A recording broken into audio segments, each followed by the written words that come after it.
Good evening and welcome to the Tuesday, September 10th, 2019 Board of Education meeting. The board has been in closed session since 5:30. We have 6 board members present with 1 absent, and at this time we were in closed session for the 4 items listed on the agenda. And at this time we will stand for the pledge. I pledge allegiance to the flag of the United States of America and to the republic for which it stands, one nation, under God, indivisible, with liberty and justice for all.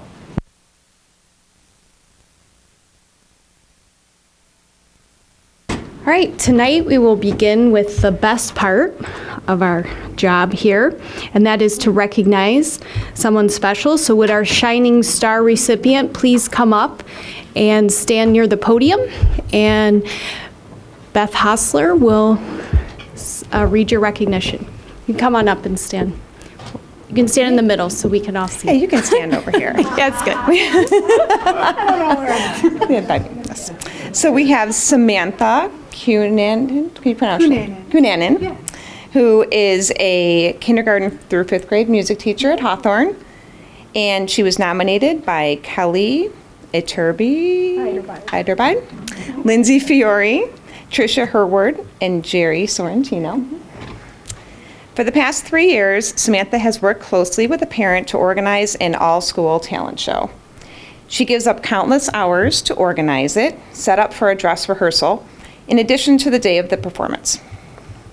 Samantha also works on and participates in a teacher act for the talent show, encouraging other teachers to be a part of the act.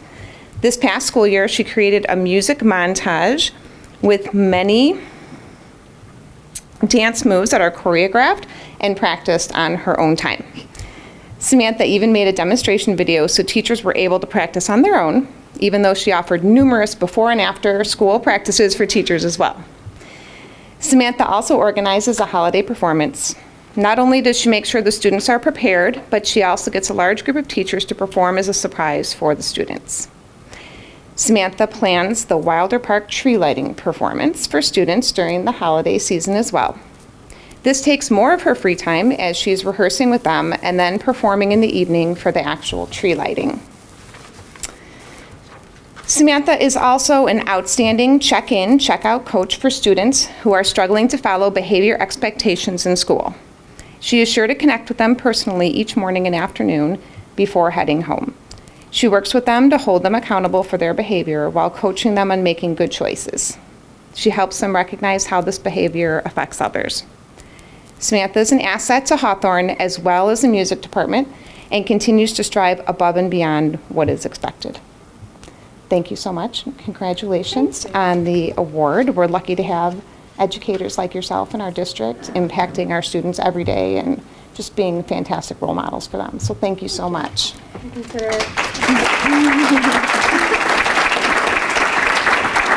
Here is your award. Thank you. Congratulations. And you can start over here and shake everybody's hands. Thank you.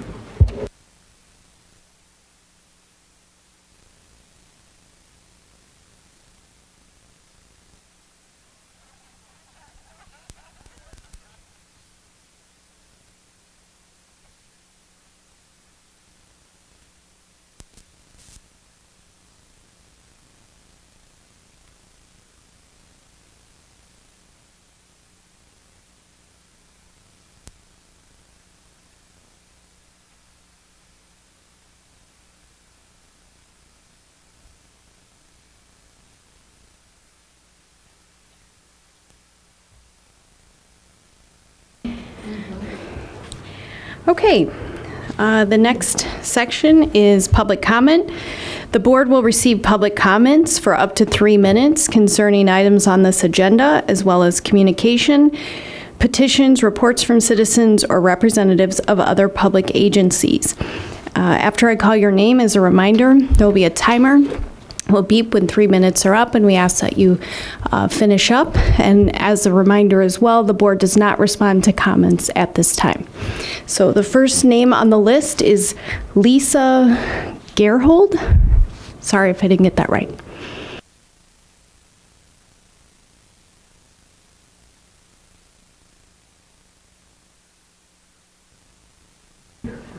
All right. Good evening. My name is Lisa Gerhold Dirks. I'm chair of the Elmhurst Cool Cities Coalition and a parent of 2 District 205 students, both at York High School this year.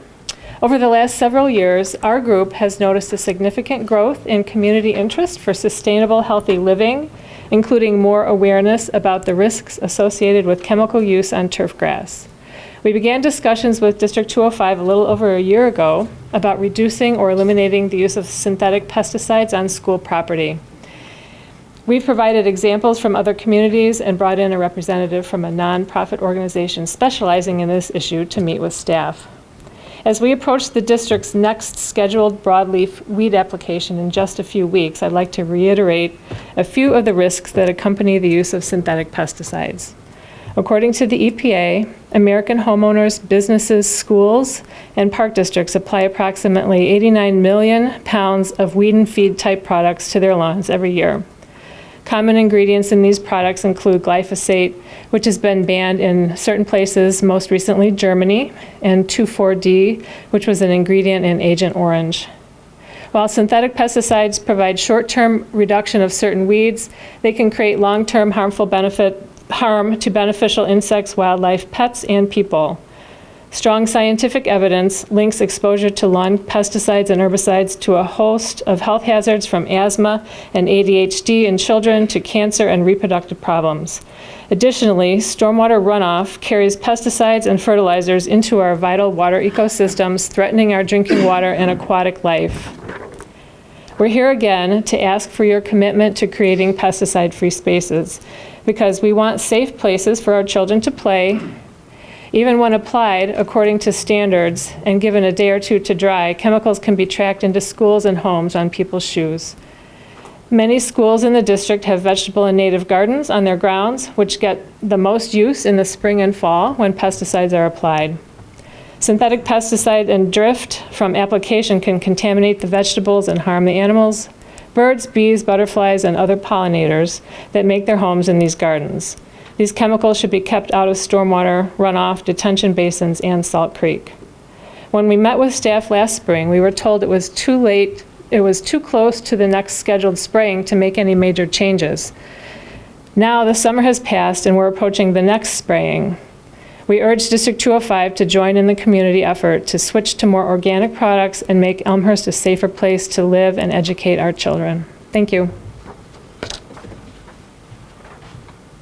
Okay, thank you. Next is Jill Jarvis.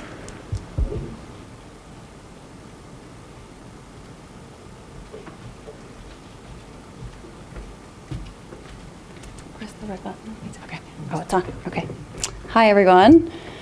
My name is Jill Jarvis. I'm a Jefferson Elementary School parent, PTA member, and I'm also a member of the Elmhurst Cool Cities Coalition. I spoke publicly to the board at the April 23rd meeting, advocating to you all about the importance of natural lawn care and the risks involved with the district's current practices. I followed up 3 times since then to board members and staff, yet there has been no call to action. I provided information on the products being used and the inherent risks involved with each one. I also recited several health hazards linked to pesticide exposure. Upon request, I've even provided examples of other school districts who have pest control policies in place that prioritize natural lawn care. There has been no call to action. A year ago, we met with department staff addressing our concerns with the district's current lawn care program. 9 months ago, we met again, and data sheets were left on product and safety, along with information on model policies to mirror.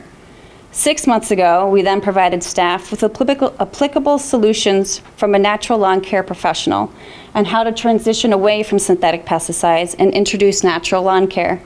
And yet, no call to action. And even last fall, after the school district was fined by the Department of Agriculture for violating the Illinois Pesticide Act, there has still been no call to action.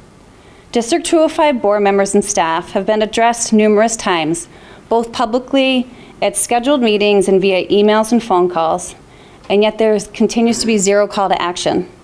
What will it take for this issue to be deemed important enough to finally be placed on the school board's agenda? Thank you for listening. Thank you. Barbara Lonergan.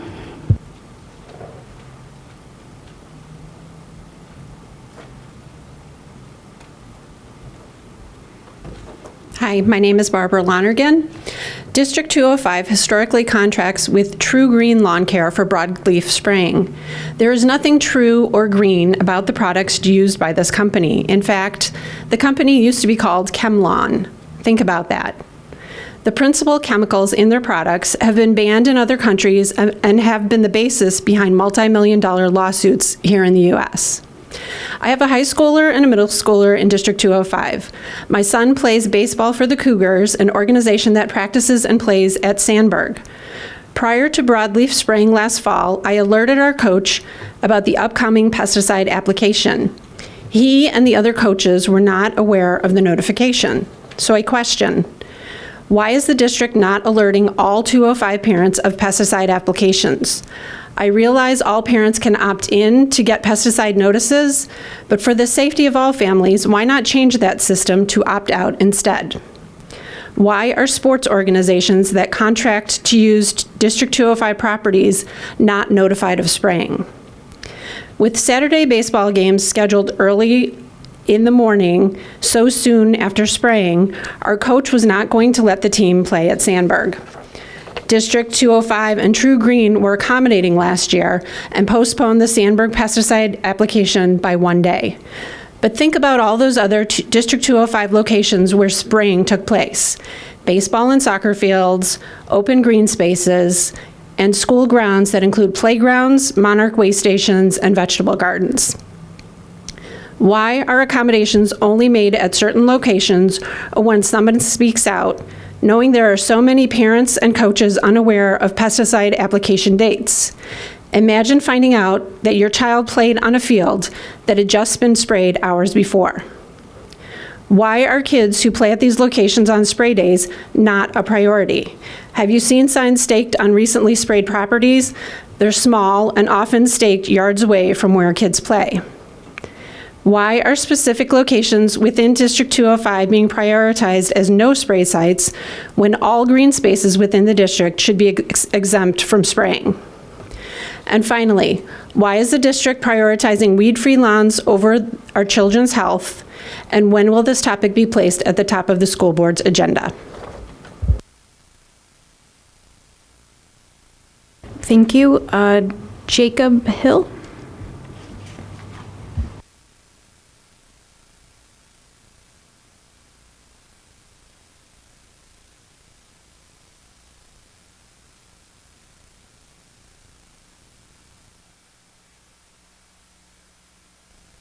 There we go.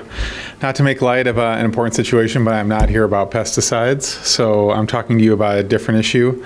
I'm a representative of the Grow Woods Benevolent Association, and we've been dealing with an issue with the city that we wanted to bring to your attention, and as some of it has been brought to your attention, I believe, already. But to start off, I'd like to say that the north side of Emerson School is sandbagged for major portions of the year. And I have 3 children in Emerson, but I do realize going there often that there is a large amount of paved surface. And as some of you might have noticed, the precipitation in Illinois over the last 15 years has increased by roughly 1/3, the annual precipitation rates. We've had significant flooding in the Grow Woods area that's immediately south and adjacent to Emerson School. And much of that has been exacerbated by the fact there's a large paved surface north of our area and limited drainage opportunities and detention works. What concerns the Benevolent Association and the residents of that area is the fact that we've received several reports that there's been little to no cooperative communication when it comes to flooding issues recently between the city and the district.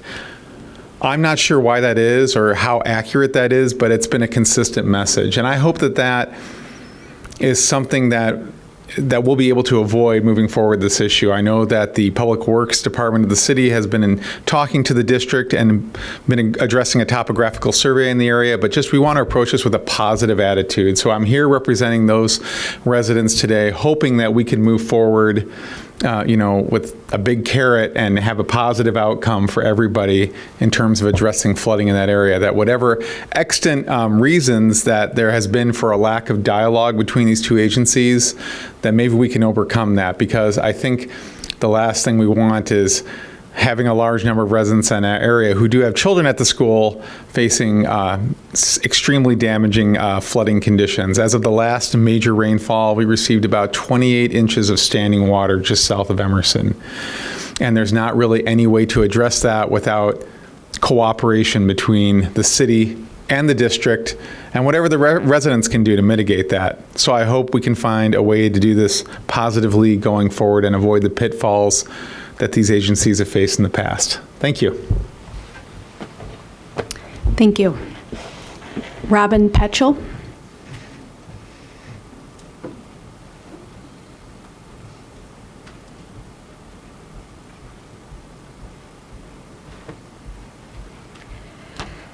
Good evening. In case you are unaware, there's a science room at Churchville that is sharing a space for labs with over 40 students in it at one time. I personally think that when there's not enough space, enough surface space for children to write on, that you may have too many students in a room to properly be conducting science experiments. I please ask that the board look into this issue, whether it be a scheduling issue, a space issue, to ensure student safety in learning environments is up to community standards. Thank you. Thank you. All right, any other public comments? Okay. Next on the agenda then, we will have a presentation by Nikki Tamaru on the school startup activities recap.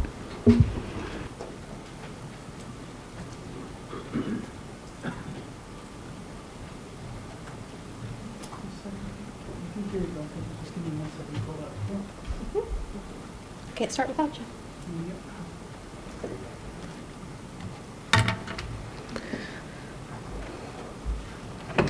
All right, good evening. We're going to start with our favorite slide. Our vision is that all students are career, college, and life ready when they graduate from Elmhurst, and we are getting them there through the utilization of the 6 C's and providing rigorous and relevant instruction. And we're going to talk a little bit about how we're doing that through our first team and through the work that we're doing with our teachers in our buildings this year. The main priority that we're going to be speaking about tonight, or that I'm going to be speaking about tonight, is how we have created a shared understanding of our district vision with our administrators and with our staff over the last month. In our first team meeting, August was a very busy month for us. At our first team meeting, August 5th, as I stated in my last presentation, our main focuses this year are on culture, supervision of instruction, PLCs, and deep learning. Regarding supervision of instruction, we really focused with our school administrators on the nuts and bolts, which is the law. What is the law, so that we make sure that we're not going against any laws that there might be. We talked about the para laws. We also talked about our evaluation handbook and the timeline that our principals need to follow in order to get the paperwork turned in on time, because there were a few changes. And in learning and teaching, we talked about the roles and the responsibilities. As you know, our team is a newly developed team with some new members on it, Patrick Baker being one of them as a coordinator. Myself and Scott are new to our roles. So we took some time this summer to really talk about what am I responsible for, what is Scott responsible for, what are our directors responsible for, and what is Patrick responsible for. We rolled that out to principals, got their feedback to make sure that we were all on the same page. We also talked about the professional learning strands for the year, which I presented to you last time I was with you.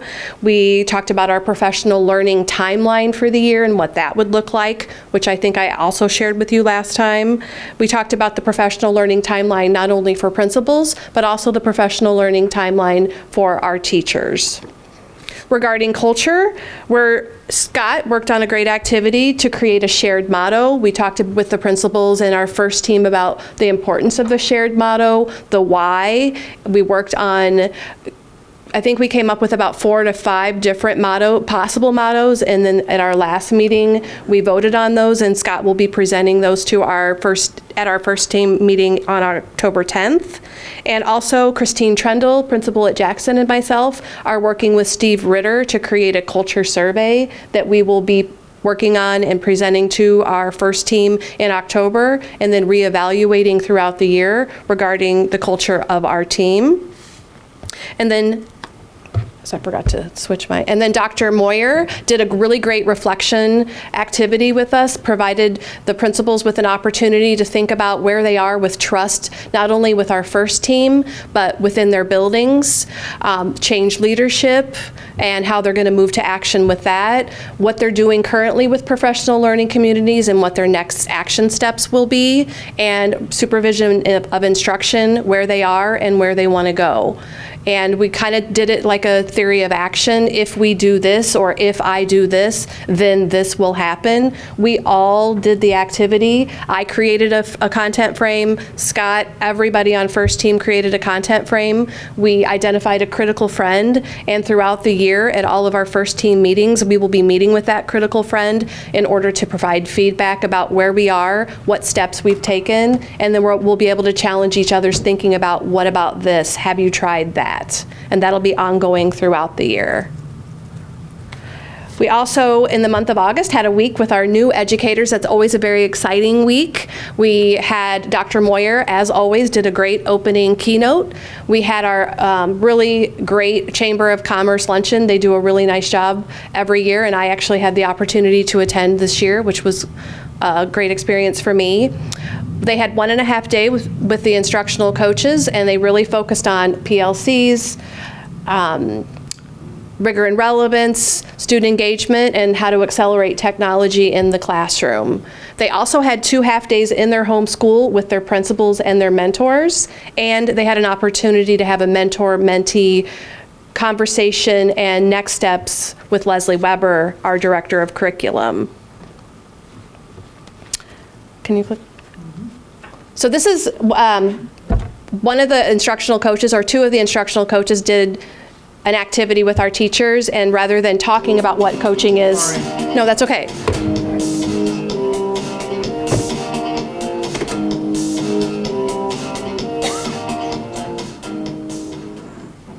Thank you for the questions. How did I work with a coach this year?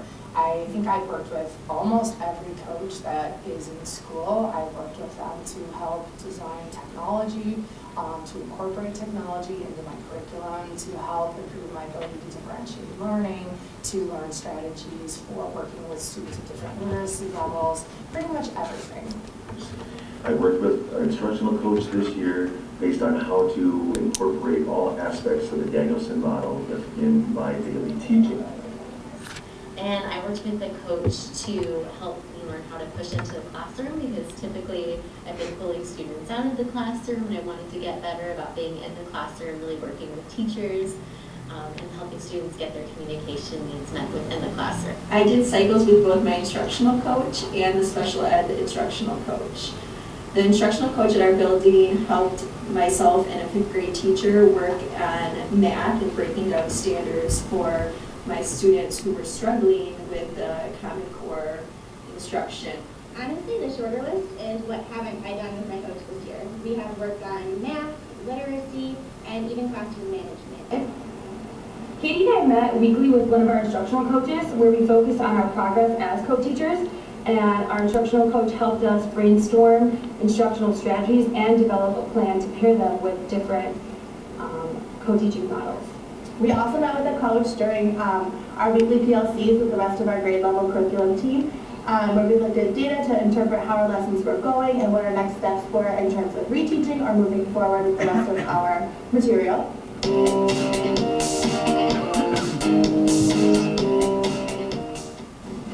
One of the biggest benefits I had experienced from working with my instructional coach was kind of getting me out of my comfort zone, getting me to reimagine the way I do my job, and challenging me to think, is the way I'm approaching it the best way? Are there other ways I can be doing this more effectively? Very nice. One of the biggest takeaways for me with the coach was being able to get feedback and constructive feedback to help me improve my instruction effectively from an outsider's perspective. That might see things differently and help me to improve them engaging my students in activities in a way I can make it a little bit more innovative and fun. My biggest takeaway from working with an instructional coach was having someone else to collaborate and bounce ideas out for our neediest learners.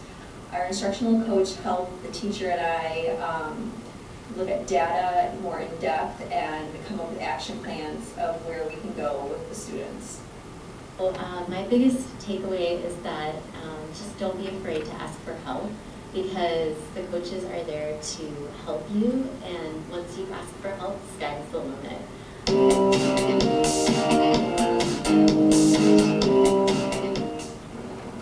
The biggest piece of advice I would give to a new teacher would be to not be afraid to ask for help from your coach. Brittany and I sought out feedback from our instructional coach, and she came in to observe our classroom and offered honest and timely feedback, which helped improve our relationship as well as our classroom environment. My advice that I would give to all new teachers is get to know your instructional coach from day one. Work with them, let them assist you, they know what they're doing. The case. So if you're coming in from another district, or you're coming in straight from your own student teaching, be open and receptive to the guidance and the coaching that's offered, because whether you're on your first year or your 30th year, there's always something to revise, always something to improve. But it is the best way to getting used to having someone in your classroom and giving you those that constructive feedback and helping you become the best version of yourself.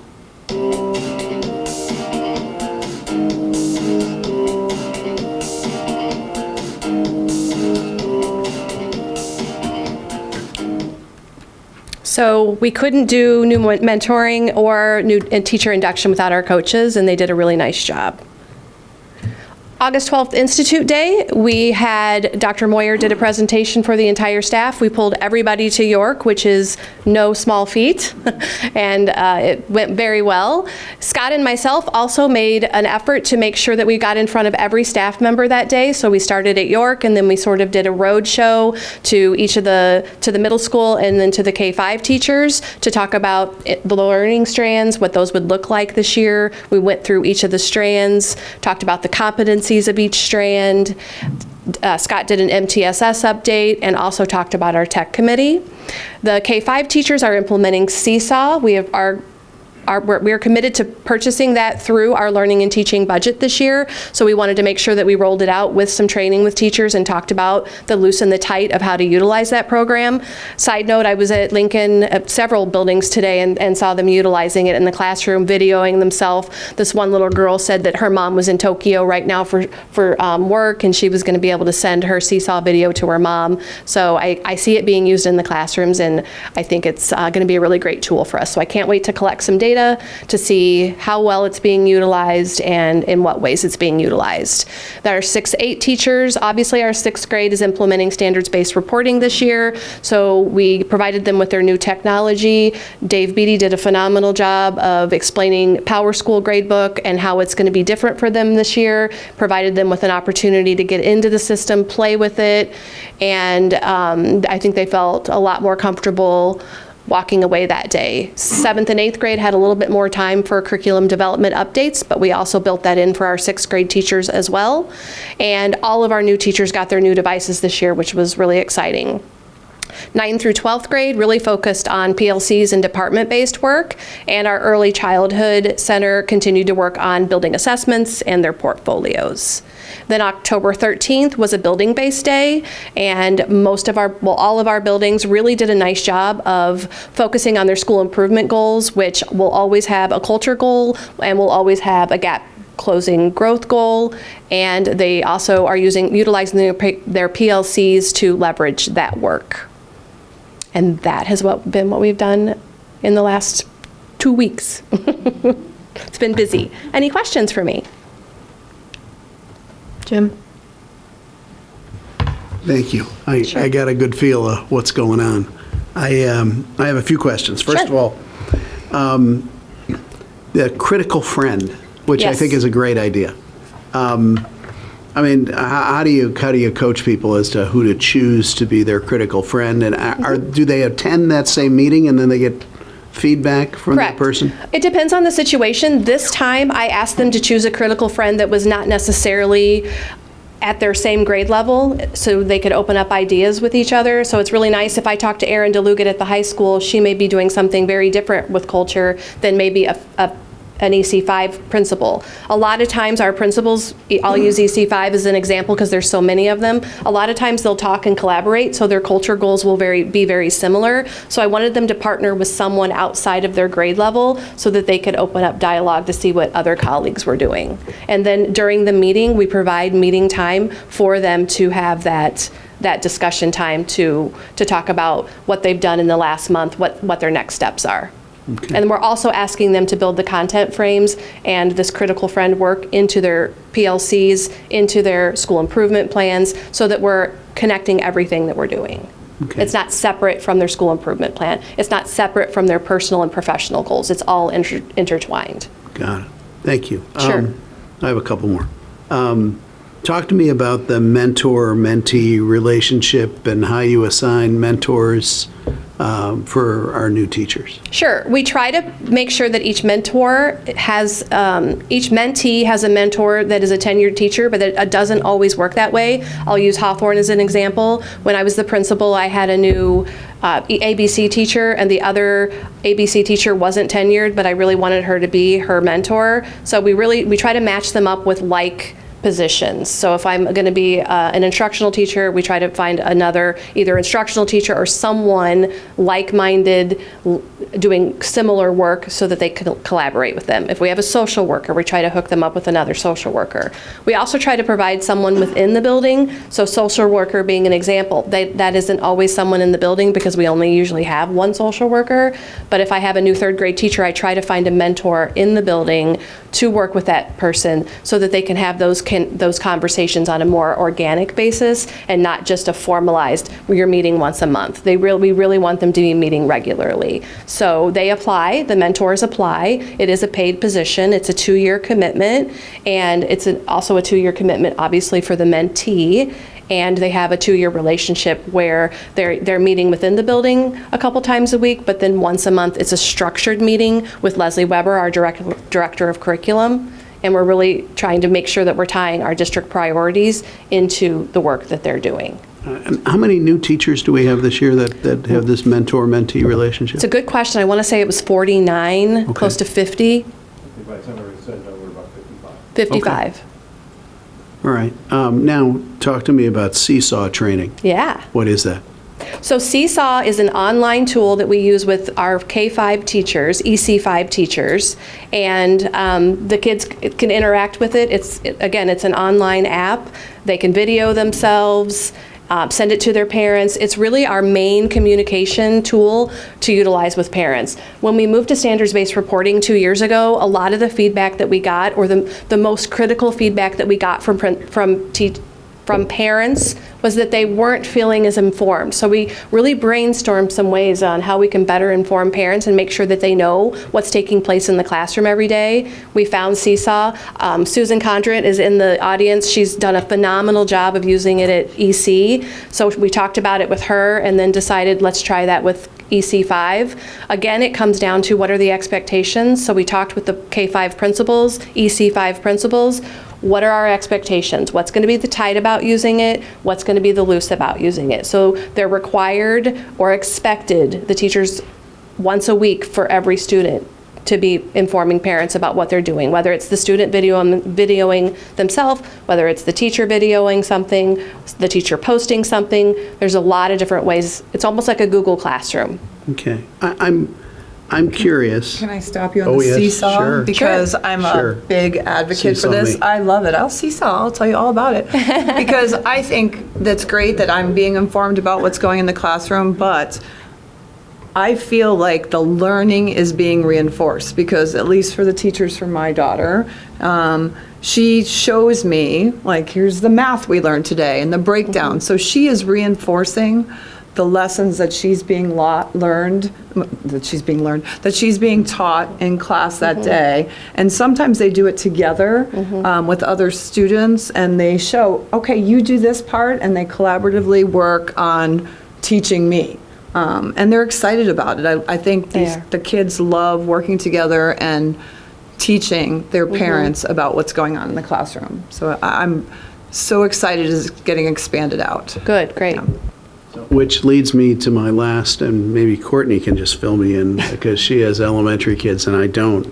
But I'd love to see what parents see in terms of feedback in standard-based grading reporting, since that is fairly new to the district. We survey them each year, so we're going to be surveying them again this year, and we can certainly find a time or space or place to share that information. Yeah, whatever with you. feedback comes to parents, I'd love to see an example of Seesaw combined with whatever the standards-based grading.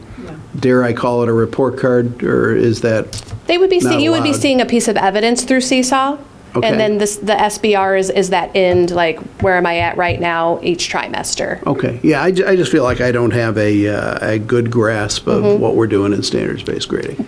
Yeah, and I can, from my perspective, I think the thing that's making parents most nervous is how standard-based, I think we're comfortable at elementary school, right? Because it's showing the growth, right?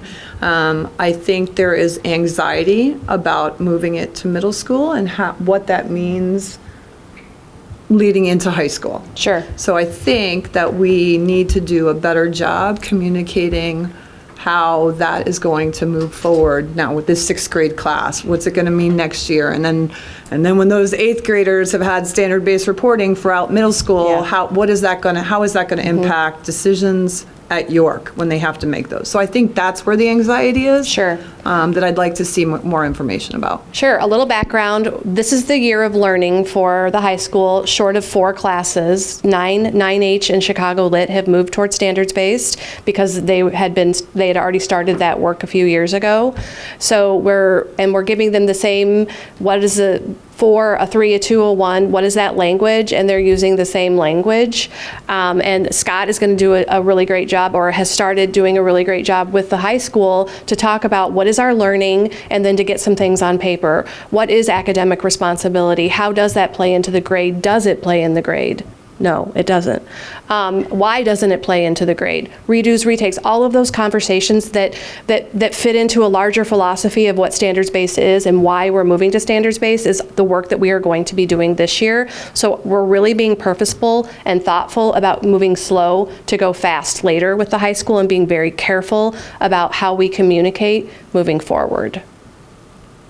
Sure. One other thing with Seesaw, Jim, Mr. Collins, is that I was actually at Jackson the other day, and the PE teacher talked to me about how they're doing push-ups, and she had them video themselves, and then she went home that night and she was able to give them feedback through Seesaw. So it's actually saving instructional time as well, which is another great aspect of the tool. So again, if I wish Chris was here tonight, or Chris, right? Yeah, Chris. Because he talks a lot about student outcomes and how are we measuring it. So I have it on the books to meet with Dave Beatty next week to talk about what does our Seesaw data look like, who's using it, how are they using it, and what are our next steps going to be with Seesaw. So I'm glad that you're liking it, though. Thank you for that feedback. Yes? Thank you for talking about the purpose of Seesaw and how it complements the standard-based grading to eliminate or reduce the anxiety of transitioning to this, and also informing the parents about what's going on so they feel connected to their students' learning. From a standpoint, you talked about getting feedback or the data. Is that also include the teachers' feedback? Because this is the first year, right? This is the first year full implementation K-5, EC5 supported by L&T, yes. Yeah, so are you also including feedback from the teachers and what they need or what's missing? Correct, yes. Okay. Can you talk to us a little bit about the culture survey? Is it too early? It is too early. I have to meet with Steve Ritter and Christine to develop that survey. It hasn't even been developed yet. I'm sorry, can you clarify who the survey is meant for? It's going to be for our first team. So everything that we're doing in first team, we're modeling for our principals. We expect our principals to have a culture goal in their building, and we expect our principals to be working on culture. But if we're not modeling that in first team with all of our administrators, we feel like that would be a large miss. So culture is a part of all of our first team meetings, along with supervision of instruction, our learning, deep learning around the 6 C's. And so our next step is to create a survey so that we can see what's our current reality and make next steps and decisions about what we're going to do differently to continue to build our culture with our first team. But I haven't built that survey yet, so I don't know what it's going to look like. Okay, that's great. Thanks for all that work. Sure. I appreciate seeing teachers working with each other because they know their common experience and how they can help each other. So thanks for doing that. No problem. All right, Thank you. Thanks. Okay, next is all-day kindergarten curriculum update. Susan Condrat and her team.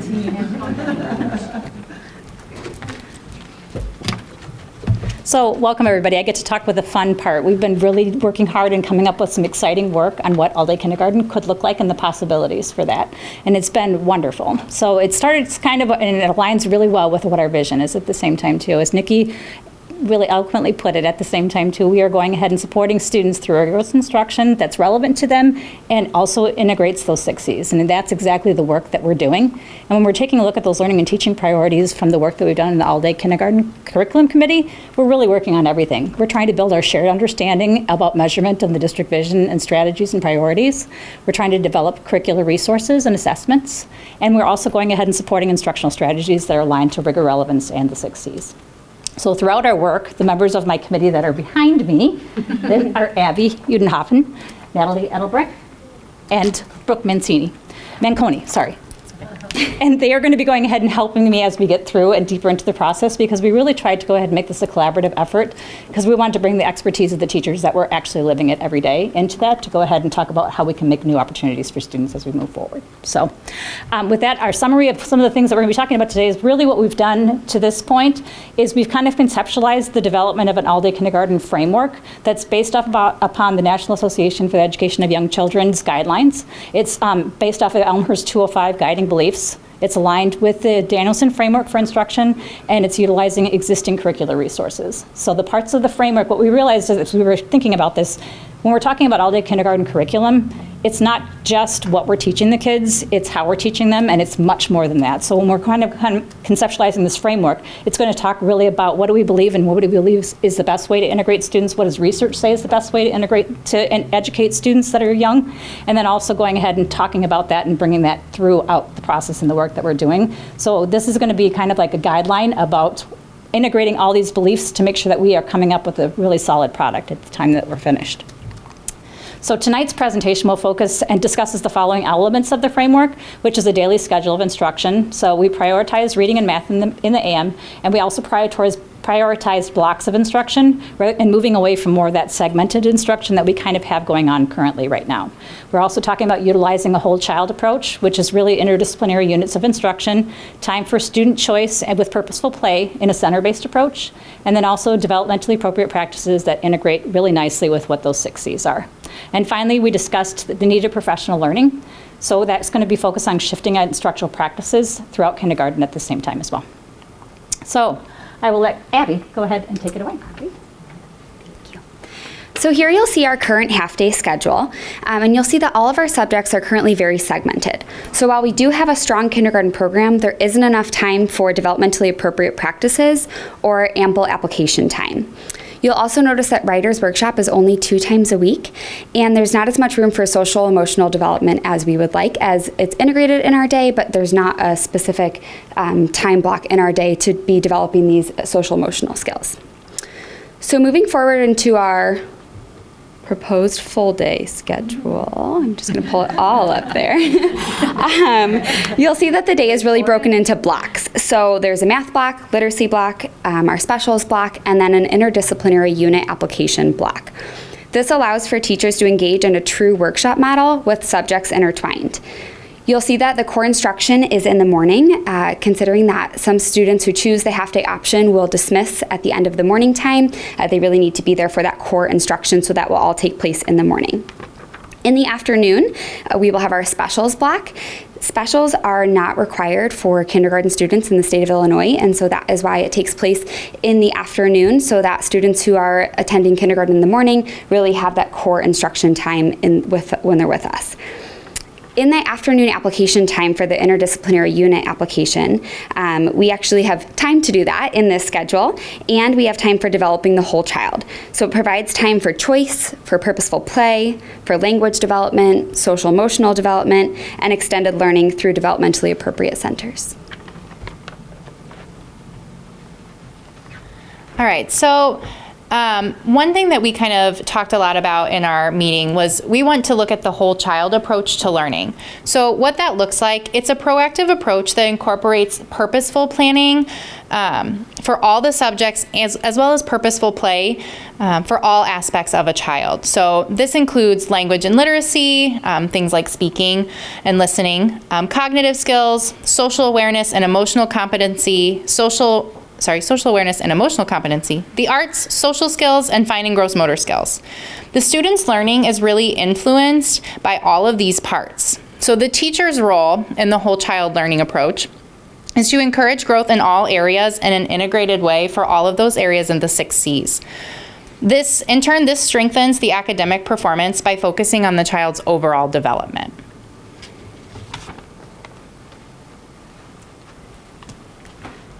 Back to me again. So we're going to be we're really focused on discussing what effective practices look like that are developmentally appropriate. So if you look right here on this kind of the continuum, there is all the way from the laissez-faire, loosely structured classroom, all the way over to more of the didactic, highly structured classroom, where more of it's like the teachers imparting knowledge on the students. When we're looking to try to move more towards that developmentally appropriate, the sweet spot's really right in the middle at the same time too, where it's a classroom that's rich in child-initiated play, but then there's also playful classroom with focused learning at the same time happening. So that when we're talking about developmentally appropriate practices, we're talking about classrooms that use purposeful and intentional planning by teaching to address all the standards. We're also talking about a balance of teacher-directed and also child-led activities. We're also integrating learning through multiple domains, which is really that interdisciplinary work, that's that innovative work that we're working on throughout the district. We're also allowing sufficient time for child-initiated activities, and play is a critical element in those developmentally appropriate kindergarten classrooms. So to touch a little bit more on what Susan shared, when we think about how some of our youngest learners learn best, it is through instruction that is differentiated to meet their specific needs, so we would consider that to be rigorous, and also through meaningful and engaging learning opportunities to help them make connections to multiple subject areas, authentic situations, and the world around them. So we'd also consider that relevant as well to where they are in their learning journey. So knowing that for all-day kindergarten, we have worked to shift our learning to an interdisciplinary approach, which you can kind of see up at the top, just says that it's approach to curriculum integration that generates an understanding of themes and ideas that cut across disciplines and of the connections between different disciplines and their relationship to the real world. So really, I think like Abby talked about before, it's not so segmented in their learning. What we're learning is not just, I just apply this in my writing, or I just apply this in my reading, or just in math, but they're understanding that the skills we're teaching them really can be integrated and utilized in all areas. So to help them make those connections a little bit better. And so for each trimester we would have a different overarching theme, and we've really used our science and our social studies to help guide our planning for literacy and math so that our units truly are interdisciplinary. So an example for that might be for trimester 1, our theme would be my different roles. So we talk about our roles as a learner, as a reader, as a community member, and how also weather could affect people and their roles. And then within each of those areas, we would have different guiding questions to ensure that all authentic learning opportunities point back to standards that we are focusing on. So within that, our desire is to embed more student choice, like we've mentioned before, and more purposeful play through student-led inquiry and learning centers that directly tie back to our interdisciplinary approach. Do you have the? Oh, perfect. So we created an example of some learning centers that would take place more in the afternoon. So that would be the time for more extending the learning of the core subject that they've already had already. So I know that's up on the screen. It's kind of hard to see. So I have a copy of it. I'll take one for myself as well. For you guys to see as well. So, but basically we created a sample of what we would think that center or that enrichment time would look like. And so we took our our weather, so our learning centers, it says weather and climate, and we took like an essential question or two, and then through those essential questions for the different centers, you see there's dramatic play, there's writing, there's math, Discovery Center, blocks, and reading, and within that as well, we've taken standards that can relate back to the essential question of our theme, and then we have activities that kind of go along with that, so that students are exploring and they're making meaning in authentic ways. They have that choice really built in, and again, it just really ties back into what we're learning, so we're giving them that time to play, which is, as we know, how young learners oftentimes learn best. So, thank you.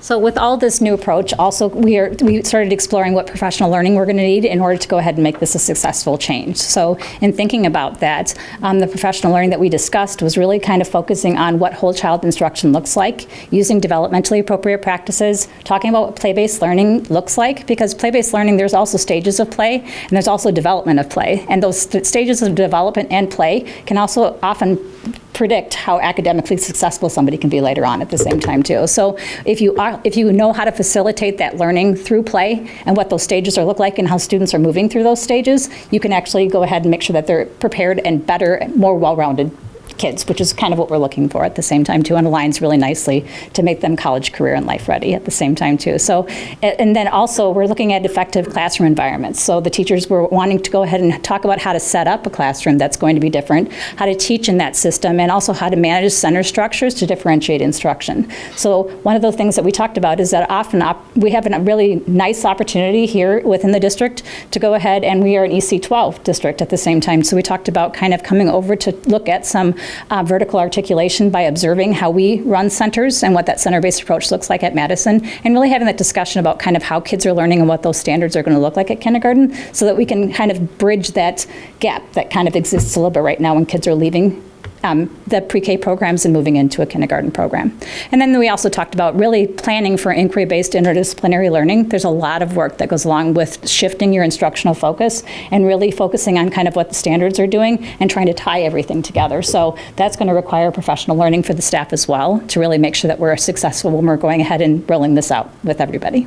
So this is just one example. When you're taking a look at those center planning, that's just one example of kind of how to go ahead and plan differently for what inquiry-based interdisciplinary learning really looks like at the same time too.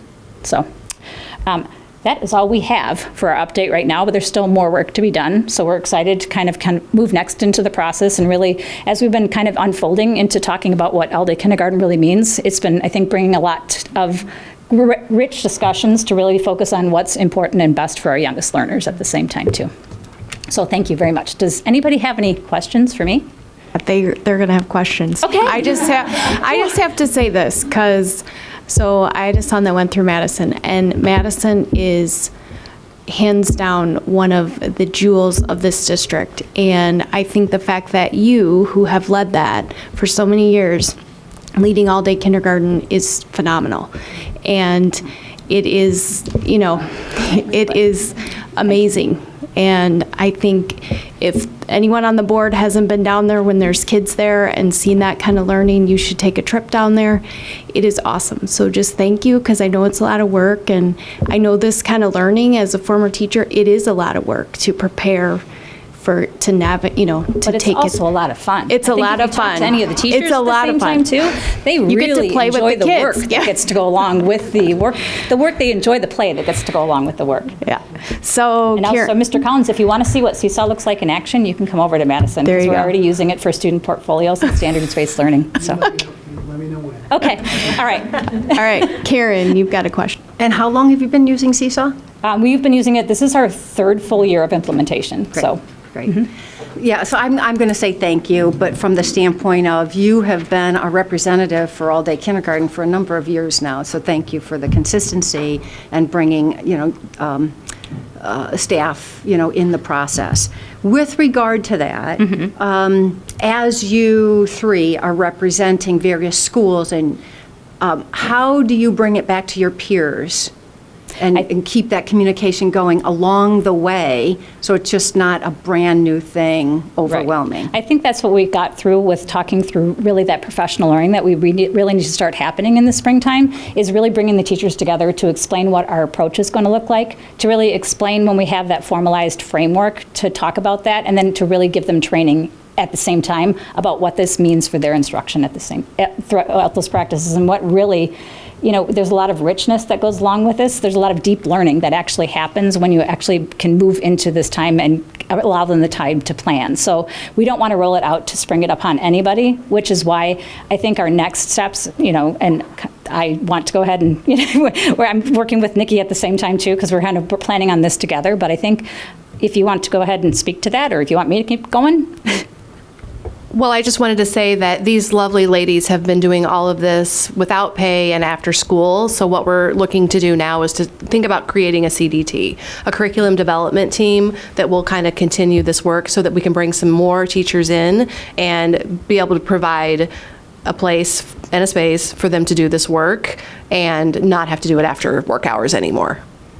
Yeah, and we want to bring more viewpoints in. I think it's really going to take a whole lot of understanding and shifting, and people have to understand the ideas behind this, because sometimes people hear play and they don't understand the richness that happens when play is done correctly. So I think that that's kind of the part that is really inherent, and it's one of the arts of teaching at the same time too. So I think it's going to be really talking about merging the art of teaching and also keeping it rigorous at the same time too.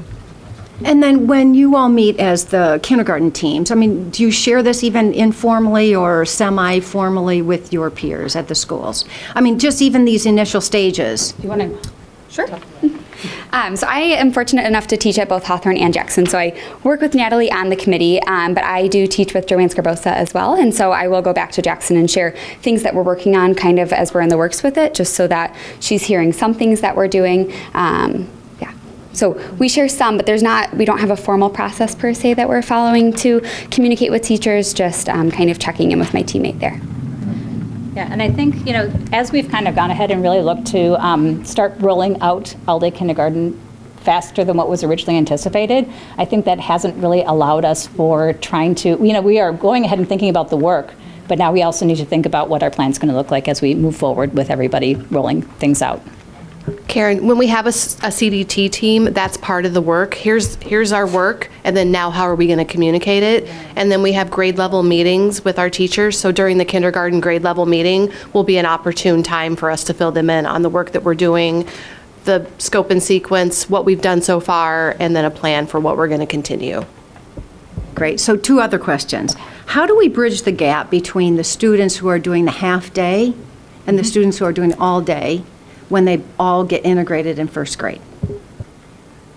Well, that's a really good question. So I'm going to start off by saying at the same time, when we're going ahead and trying to integrate and bridge that difference, what we're really trying to think about now, by looking at the new schedule at the same time too, we're trying to more facilitate blocks of instruction rather than having everything be so segmented. So what we're actually hoping is that when we have some of those blocks in the afternoon, and once people really understand the concepts of more of that interdisciplinary work, that some of those concepts can be brought down to the morning, so that there is still some for families that elect to go ahead and still go to just a half day for instruction, that there still is some of that same opportunity than what they're getting if they were in a full day program as well. And as far as for bridging that up into kindergarten, I think that a lot of the research shows that kids that have gone to full day kindergarten programs are much more ready for the demands of the first grade at the same time too, as long as it's done correctly at the same time. Karen, one of the things I would add to that is that we have that problem is existing as it currently stands, because we have kids that come into first grade, at all different levels as it stands. So I think as full-day kindergarten ramps up, I think we will probably see that different levels of preparedness kind of come a little bit closer together. It would be ideal if we could provide it for everybody, but I think we'll minimize the impact, and it's a problem that we're currently facing as it stands anyway. So this is a question, I don't know how you're going to answer it, but I guess I'm looking at it from two perspectives. How different is it? And I say that only because you're kindergarten teachers, and it seems like it's natural, you're all just kind of, going into it. But is it going to be very different for some of our teachers, or is it because of, like, when you're in college? Is this the approach that's used when you are getting your college education degree, when you're focused on the kindergarten level? I think that there has been some shift within the state in looking at college preparedness right now, and even how certification is happening. Right now, they've changed some of the certification requirements so that there's more of like a 1 to 6 certification now, and that early childhood has really moved through the kindergarten level. So I think what you're seeing throughout most of the state is really us focusing back in on maybe what we've taken out of kindergarten programs, because we've been trying to go ahead and focus on that rigorous instruction that absolutely needs to happen at the same time too, with reading and with math, but then sometimes it's come at the expense of being able to go ahead and really provide that rich opportunity for kids to be able to explore their environment and create their own learning, which is what happens when you are actually having those center-based approaches and that creativity, all those 6 C's that we're talking about, through that interdisciplinary approach where they have choice in their learning. That's where you start to see most of these things come out. So I think through all of our talks at the same time too, and the state is really looking to try to figure out how we can start to bridge more of those gaps and bring a little bit more creativity and play and other things even up through all of that early childhood development, which actually technically goes through the end of 2nd grade into 3rd grade. So I think it's probably one of those shifts that we've been challenged with at early childhood is they've been really wanting us to kind of share our philosophies to bring some more of those up. And I think that that's kind of what we've been having a nice opportunity to be able to do by working on this all-day kindergarten curriculum committee. Excellent, thank you, and thank you for your passion and your personal interest. Mm-hmm. All right. Thank you. Is there anybody else? Yeah, Jim. That leadership transition was seamless, by the way. I have an observation and a question. My observation is meant as a compliment, but I have to say that if you were to say the word kindergarten to the average person that lives in Elmhurst, they would have no idea how much planning, how many standards go into it. It is absolutely amazing to me. And my question might be best answered when I come by to visit, but I'm just trying to get my head around purposeful play. Sure. And maybe that's best answered as a demonstration. But if you can put kind of any explanation around what goes into that and how you do it. There's a great book that's out that's titled Purposeful Play that really talks about integrating play throughout most of the early elementary grades and kind of what the benefits are at the same time too. I think where you see most of the benefits of that play and that learning that are taking place is through that social emotional and that collaboration that kids are in when they get to choose their own opportunities for learning and how they're advancing and designing more complex play and more complex scenarios. It doesn't mean that we can't go ahead and integrate into a lot of the things we do. We have challenges, and some of our challenges that we integrate is we give them parameters and then let them play to come up with the answer at the same time too. And then to see the learning and the creativity and the explanation that can come from by imparting a challenge on designing, like, let's say, a habitat for a dog. But the parameters are that it has to have an opening for the dog has to be able to fit into it, and it has to be able to have at least one, like a rooftop. So when you're going ahead and designing those, they have to work in collaborative groups to come up with designing that house. And then they review and plan and take a look at those planning standards again to go back, and then they kind of can reference things back and then change their plans, which is really talking about the STEM process, which is more engineering and other kinds of things like that. So there's a lot of those things that are woven into what a concept of what play can look like, but it's much more, when you add that purpose to it, such as adding a challenge to it, such as thinking about how to integrate that science and technology, those other concepts within the play, that's when you can really see the play come to life to help kids really deepen their learning at the same time too. Okay.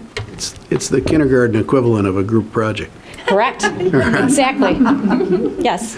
Somebody in grad school should have said to me, purposeful play instead of group project. I would have been way more excited. Yes, exactly. You just have to think about everything as play, and then it becomes, then the work, it doesn't seem like work.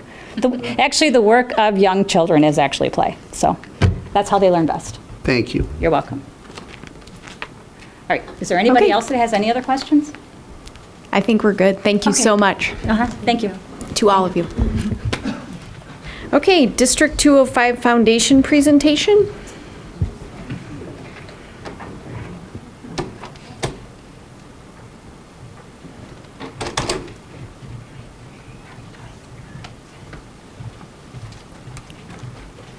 We're being on this side of it. Okay, I'm on.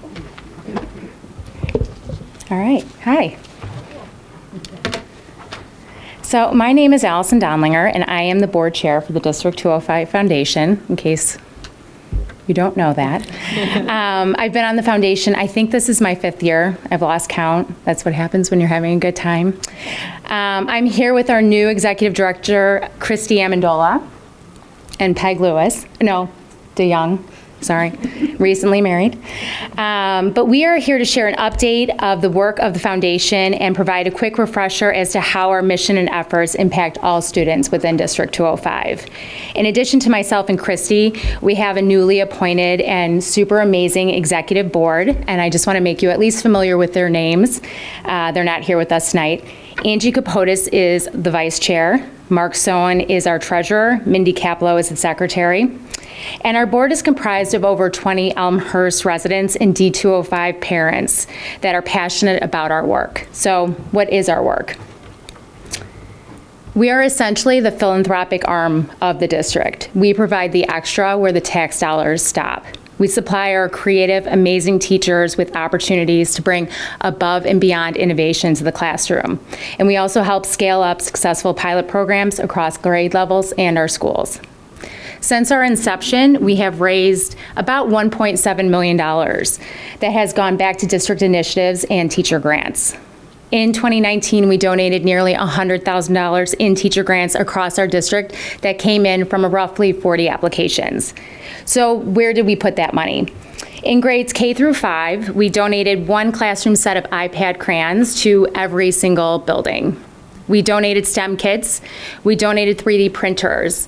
We actually, that would kind of reference back to the pilot program. We did a 3D printer grant request donation a few years ago and went back and fulfilled a 3D printer grant request for every single building remaining that did not have one in the district. In addition, at the elementary level, we donated various literacy resources, Rigamajig building kits, visual media equipment. At middle school, BitBot micro robots for coding, a Google Jamboard, recording stations for English language learners to improve reading fluency, and whiteboard tables, which, as I was doing this, my 12-year-old says she uses every day and her teacher loves it, and then she told me I couldn't say that. At York, toolkits for DNA discovery, thermal energy cameras for examining how objects emit energy, enhanced lighting for the black box, and Wi-Fi hotspots. So it's actually really cool as these grant requests come in and we sit down as a committee and we review all of them. It's super interesting to see the collaboration across buildings throughout our entire district. A great example of that is actually our amazing librarians who wrote the initial grant that put makerspaces into the libraries. And that was an opportunity that we were able to fill across all buildings because of that collaborative effort between our teachers. In addition to teacher grants, we also funded 2 huge projects at York High School.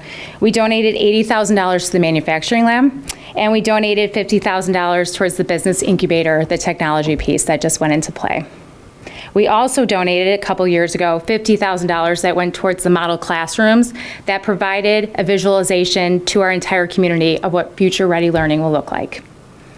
In addition, our board just approved a $3,500 donation request to support the Thrive 205 programming initiative. Okay, that's a lot.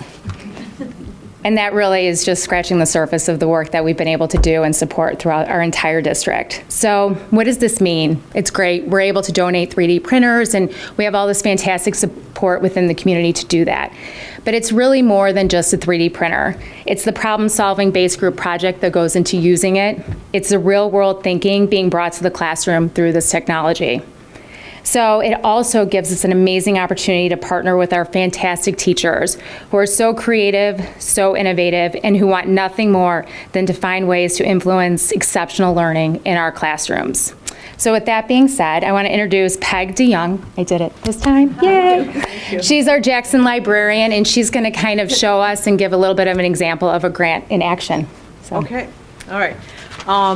So I've been an employee of District 205 for 17 years now, and so when I thought back on all the different grants I've gotten, I wanted to just share a couple of anecdotes with all of you about my grants. So my first grant, I think, was about 15 years ago, and it was for a projector. And I was the first person in the building to have a projector and a document camera, and I will never forget when the kids came in, they said, "This is like being at York Theater." It was fantastic because it was the first time we could ever see a big picture on the wall. And we forget how fast things have changed, but it was not that long ago that if I read aloud a book, I was holding it up and putting it out to everyone, and they were squinting to see the picture. So that was fantastic.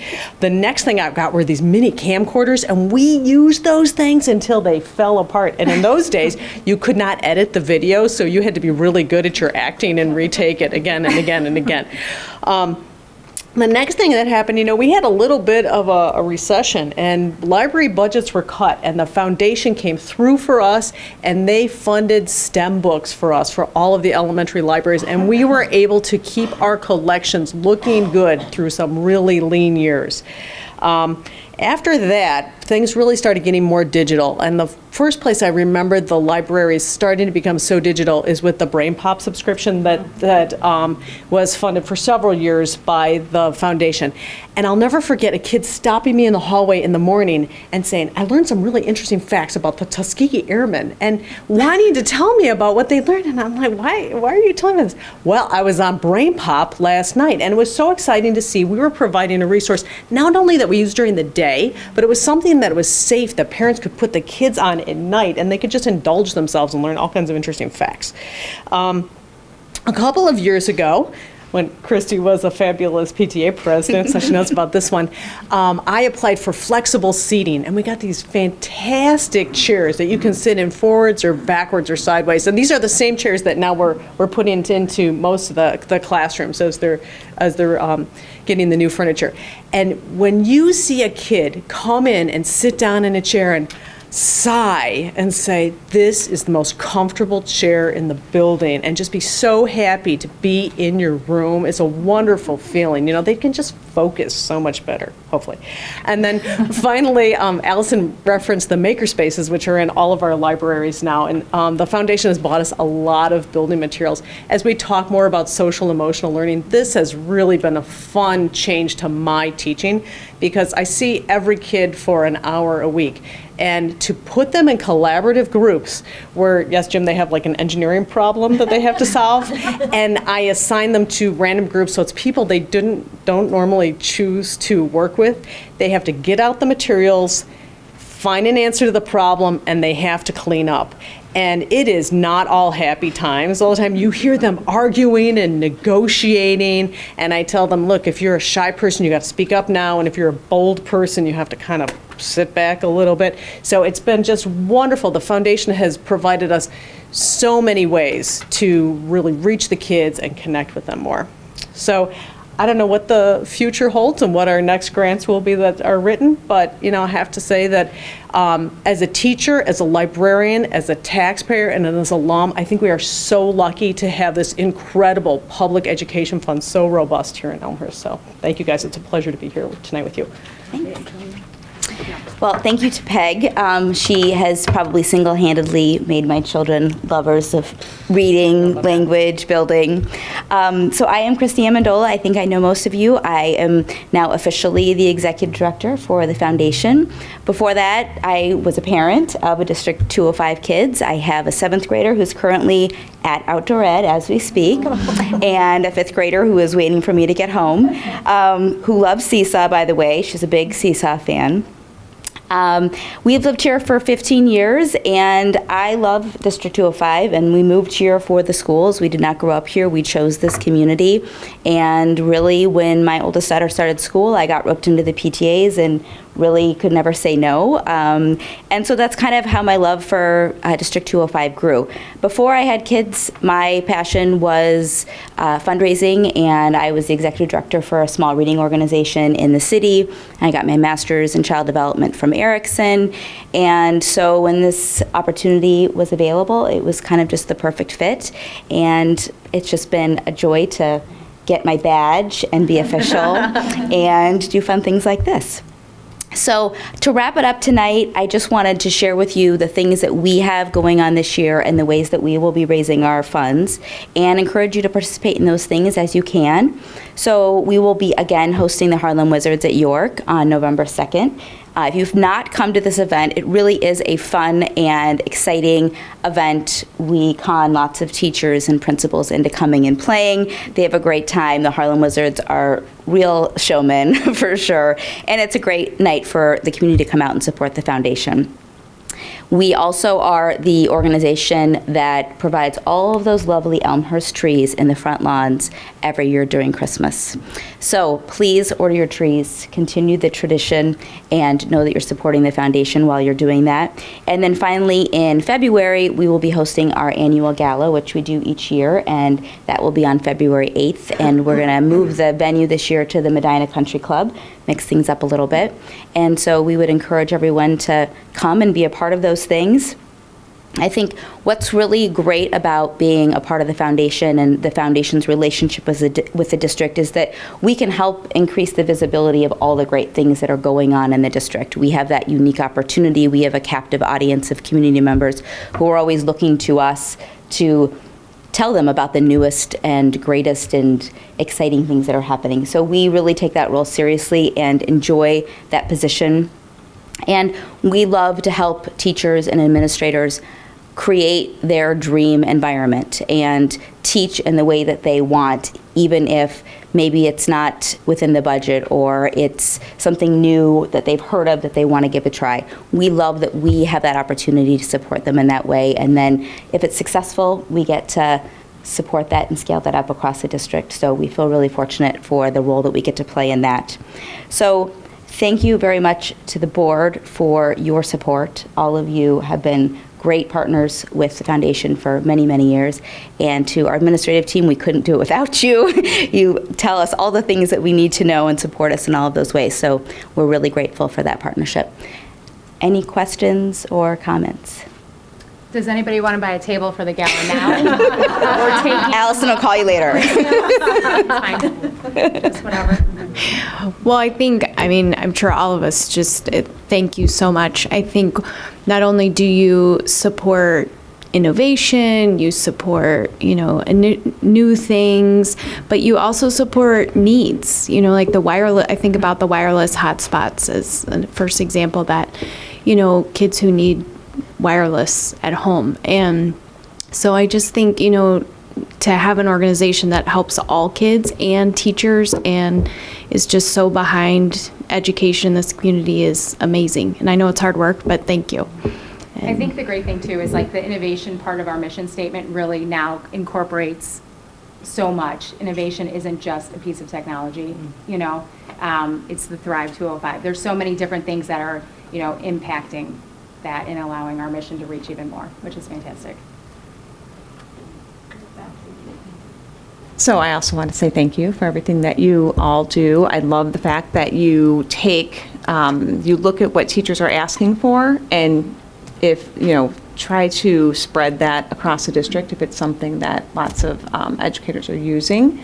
I just want to say a plug for the makerspaces. They're amazing, and I know that they can be used in so many different ways. And at Sandburg, the kids can go in there during the lunch hour. And for kids that might have a hard time in the cafeteria or have something going on at that point in time that's a little tough, they can use the makerspace to go in there and, help them through that. So I just think they're fantastic to have in our building. So thank you so much. Well, I think Peg said it best, that we are so lucky and so fortunate to have the foundation. I mean, to fill that gap between what we can do as a district and what our real needs are in the school is such a fortunate position to be in.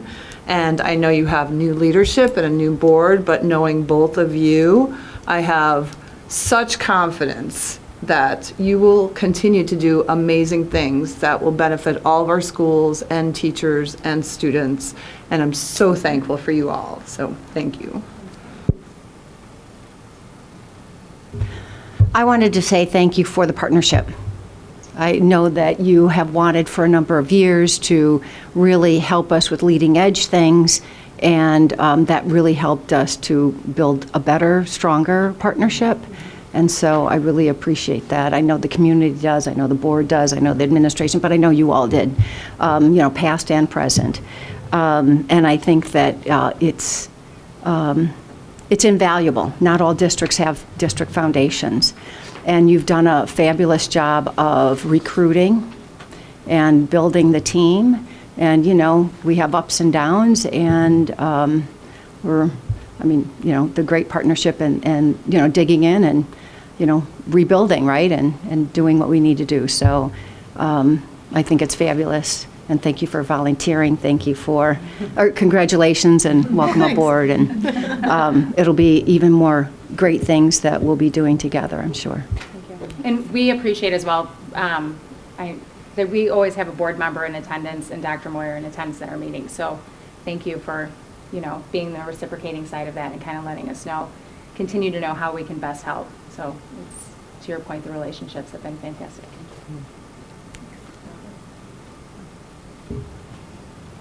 I know almost everything has been said, but I think it's really important that we just really stress and emphasize how much we value the foundation, how much wealth you brought to our district, and you do it, in volunteer time, you do it in all different ways, and you really engage the community.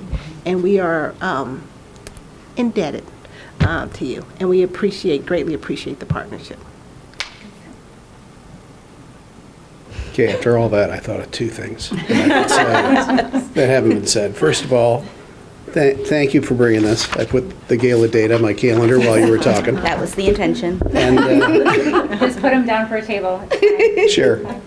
And a couple of times you referred to the future of the foundation. And I see the three of you up there representing the foundation. And all I can say is, as I look to the future for the foundation, I just wish I had brought my sunglasses tonight. Thank you. We'll do our best. Yeah. Okay. Thank you, and thank you for coming tonight and presenting, so also the community can see who is behind, who some of the leadership of the foundation is. So thank you. Thank you. All right. Bye. All right. Update of design plans for Edison and Bryant Architects.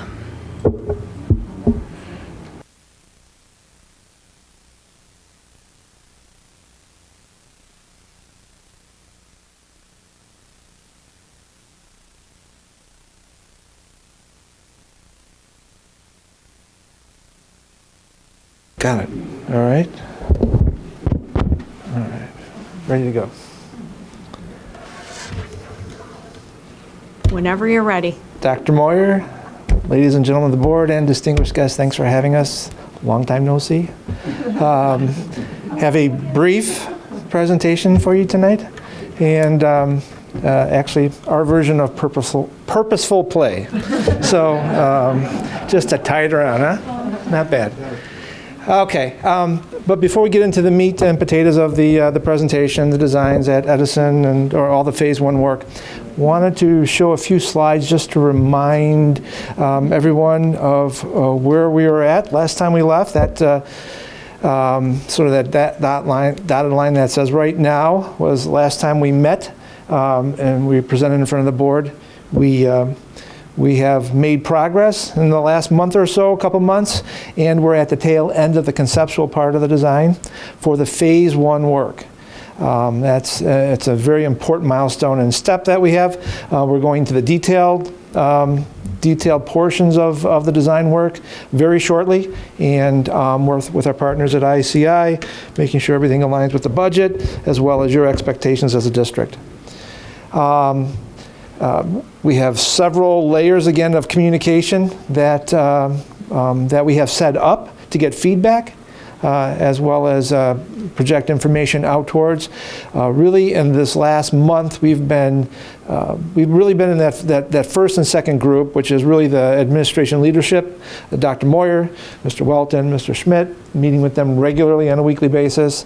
And then we've had a number of meetings with the principals at each one of the schools, as well as some staff members to make sure that we got the details right. So we've been really kind of focused on really those two groups in the last month. And in the course of those conversations, and in some cases speaking with you, there was some questions that had come up with regards to what is in the Phase 1 work, what are we doing at what schools, are we doing enough, and how does that all work out? And I can assure you the plan that we shared with you way back when during the referendum is in place. We are executing that plan. The tendency is once a referendum passes, everybody wants to have everything done right now, and that's certainly not realistic given how we're selling bonds and really how we have to execute the work. But we are methodically planning things out. We are in this first phase touching a number of elementary schools, the middle schools, to secure some work, some of the most important work that we talked about in the referendum, that is with regards to safety and security. That'll allow us to get parity more or less across the district for those items and those elements at each one of the schools. And then of course we're the Edison project as well as the Bryant project are the enabling projects that allow us to do future work. And so we really need to concentrate on those projects initially, make sure we get parity, set us up for success in the future as we march across the districts and touch all the buildings in more significant ways. I'm going to zip right through that. That was just a big glob of overlapping words in the PDF that we gave you. But, so let's get to it right now, right? Yep. Phase 1 projects, really it's Fisher, Jackson, Jefferson, Churchville, and Sandburg, and all of those relate to the safety security vestibules. We're going to start off very quickly over here at Fisher. And in this particular instance, taking a look at how we sequence visitors, after a school has started into the building. And what we have done, let's see, do we have does this have no, okay, no worries. So we have a series of layers that happens with regards to how the vestibules work. And as a visitor would approach, the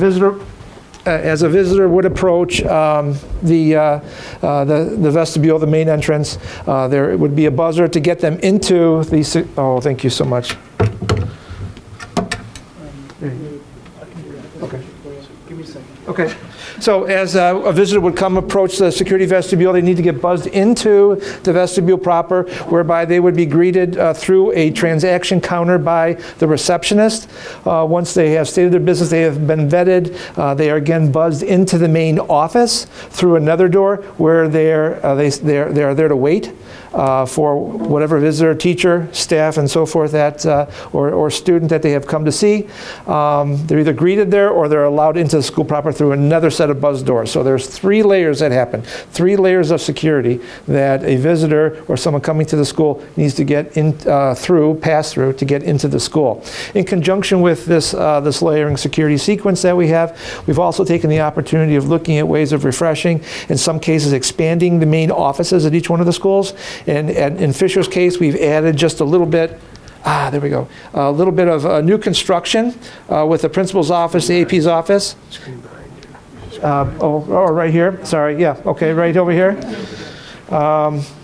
And then took the opportunity of refreshing the nurse's office as well as some of the functions within the main office. So all of it is really going to kind of appear a little bit on the newer side, a little bit refreshed image. At the same time that we're looking at the inside, then we're also taking a look at seeing what we could do to update the image of the building on the outside, which is a a little bit on the plain side, and again, through some signage, some careful placement of trellises and so forth, and then maybe even some landscaping elements, which we have to work through the details with Mr. Schmidt. Certainly, we're providing a new look for this particular building. As we move over to Jackson, some of the same things, a little bit different motivation. There's a puzzle piece that happens over here, moving some of the functions out of the conference rooms and so forth, out of the basement, moving it into the main office where it really belongs, and then taking the workroom, moving the conference room right over here out of the basement, moving the workroom that was here to some new construction that we're proposing at the side of the front entrance, and then doing a little shifting and remodeling of the main office allows us to take all those same elements and recreate them and reconfigure them specifically for Jackson. At the same time, incorporating, just like we are over at Fisher, just when you get this thing going, then you got to worry about this thing. You asked for the laser. I did do that. We have the same levels of security, just in maybe a different form than we have over Fisher, but it makes sense. Different geometry, different school, different image, that kind of thing. But again, still functioning the same way. This is a view of potentially what it could look like on the outside. We're still going through some of the details over there, but I think a very simple and dignified entrance, kind of at least a little bit more prominence than it has right now outwards towards the community.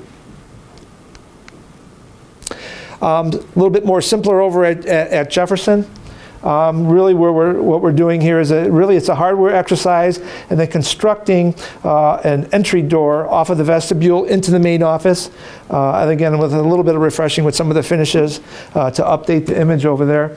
In the future, what we're looking at in subsequent phases, perhaps expanding the main office out into this instructional area or classroom area to include the AP and some other workroom functions that we are looking at across the district. As part of the project at Jefferson, we're looking at taking at the back of the building, the one classroom, kindergarten classroom, and in the spirit of making accommodations for ADK, renovating that one space into 2 kindergarten spaces, which with some shared toilet functions, as well as sort of an entry lobby where the cubbies are and so forth. But a nice configuration for all the centered activity and all the stuff, all the good stuff that you heard in the previous presentations. That's where it's all going on. So hopefully a nice space for all of that to take place.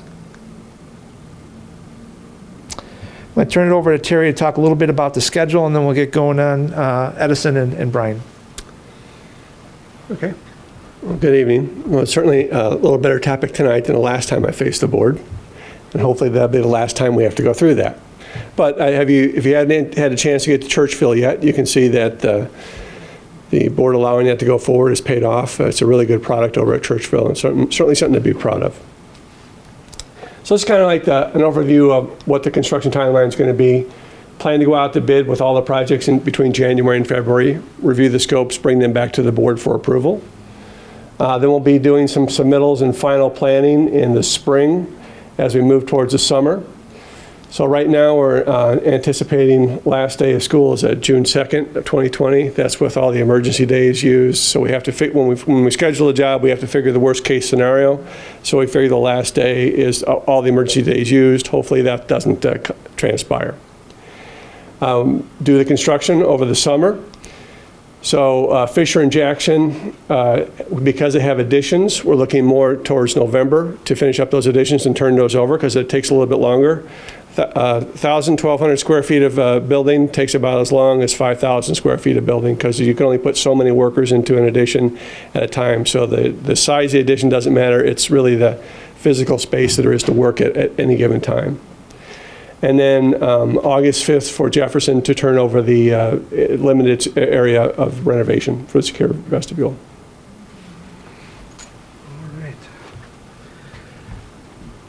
Does anybody have any questions before we get going on to Brian and Edison? Okay. Okay. So I have a question, Terry, about what we do in the case of Fisher and Jackson November 1st, because those are entryways. Yeah, well, we'll be meeting with each of the principals to work out logistics and so forth on site, and that's a good question. I should have mentioned that, Karen. We'll be meeting with each principal to work out both site logistics and also temporary entries to the school as we complete them. So it's not an uncommon thing with schools that you have to create a temporary entrance and so forth, and we'll be doing that in the next couple of months.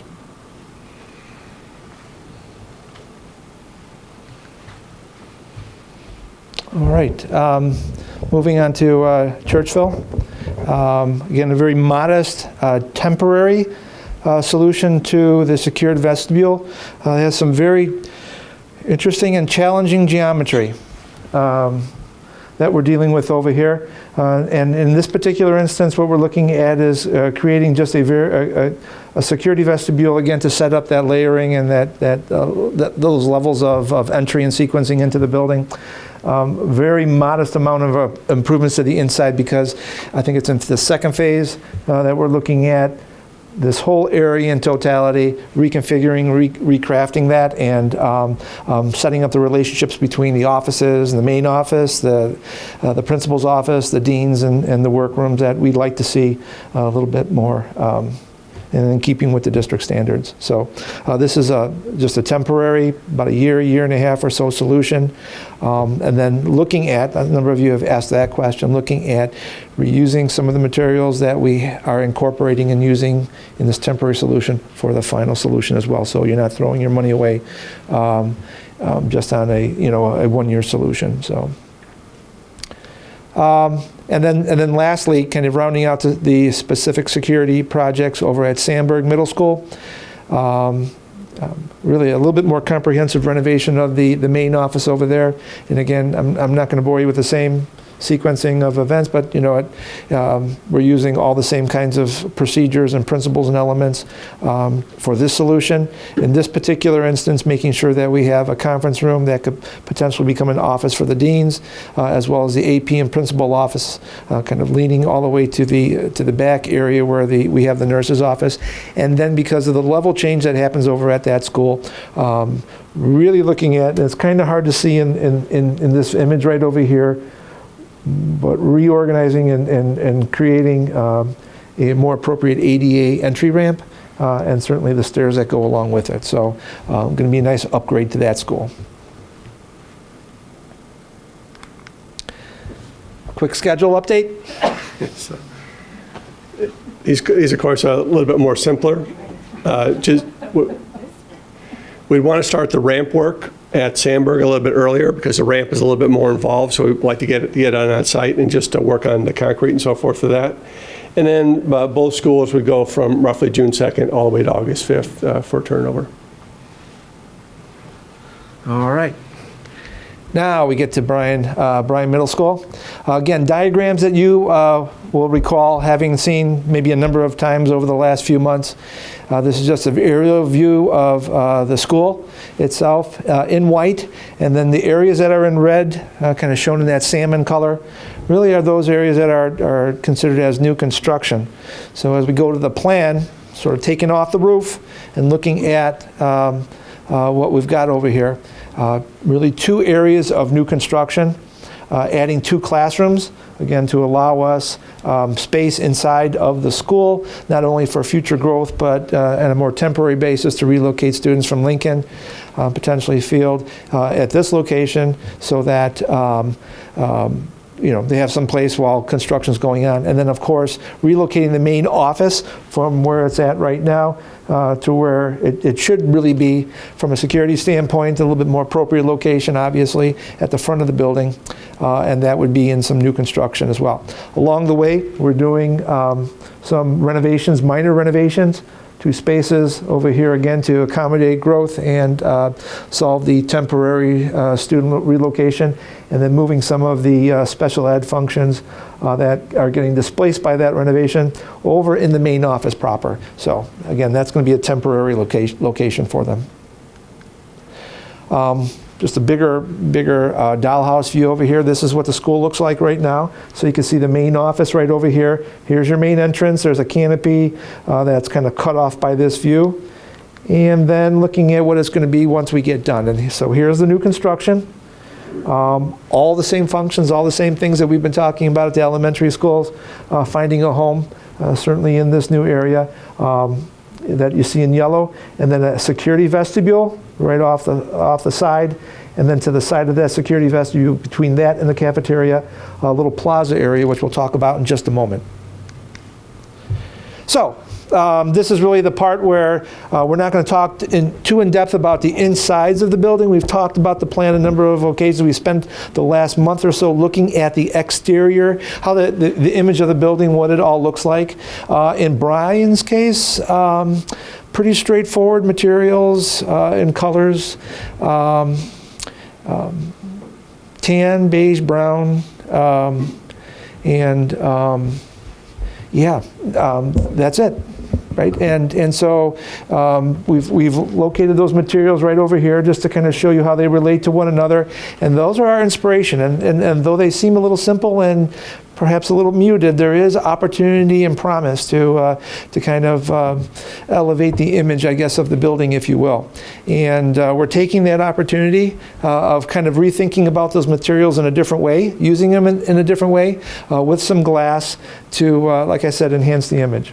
So here's what it looks like right now as you come from the parking lot and you start approaching the school. That's the theater in the background.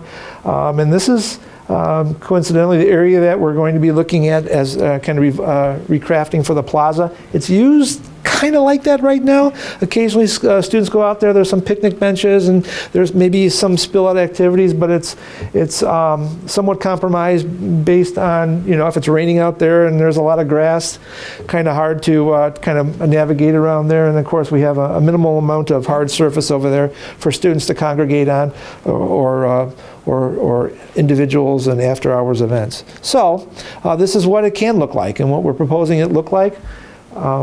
Again, this is looking head on right now, thinking about the security vestibule right over here. Here's the main office, using that cream color brick, the dark brick, and then a combination of, right now you have a combination of dark bronze, this very dark material for the windows and some of the metal caps on top of the face brick walls.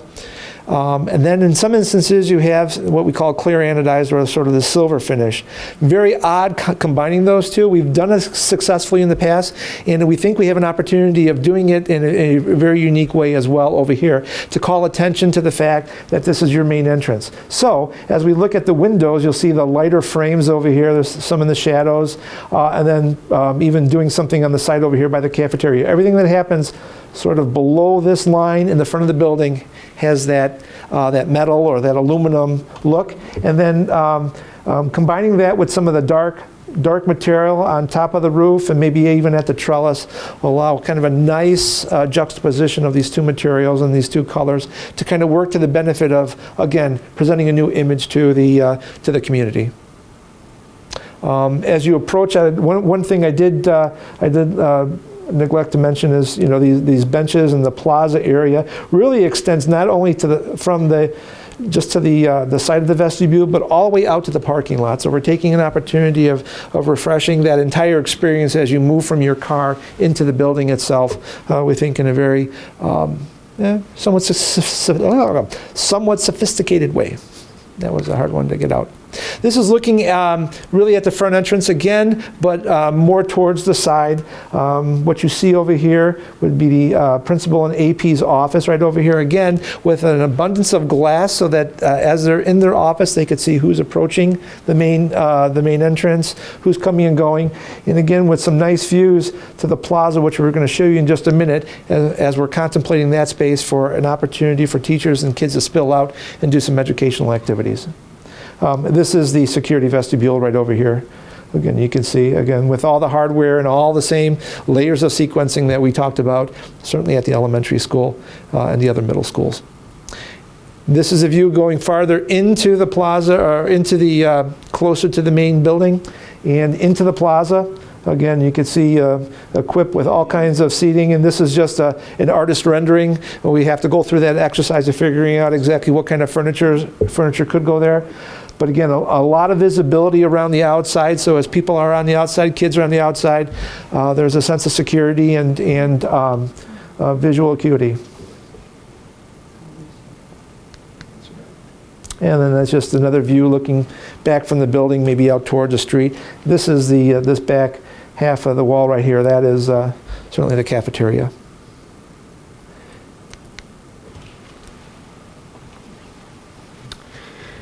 So again, you've seen the schedule format. So with Brian, the challenge here is going to be really the logistical planning. The office is set back pretty far from the parking lot, so we have to figure out how we're going to tear off that really attractive looking canopy you have now on the entrance of the building, and then build a new addition and also get all the plaza work done within a reasonable time period. So we'll be talking to the principal about a potential, maybe a little earlier start out there if that's possible. We don't want to create too much noise, but we also have a lot to accomplish. The work is not really intense, but the access for this site is a little hard, and that's really what the planning is going to entail over the next couple months.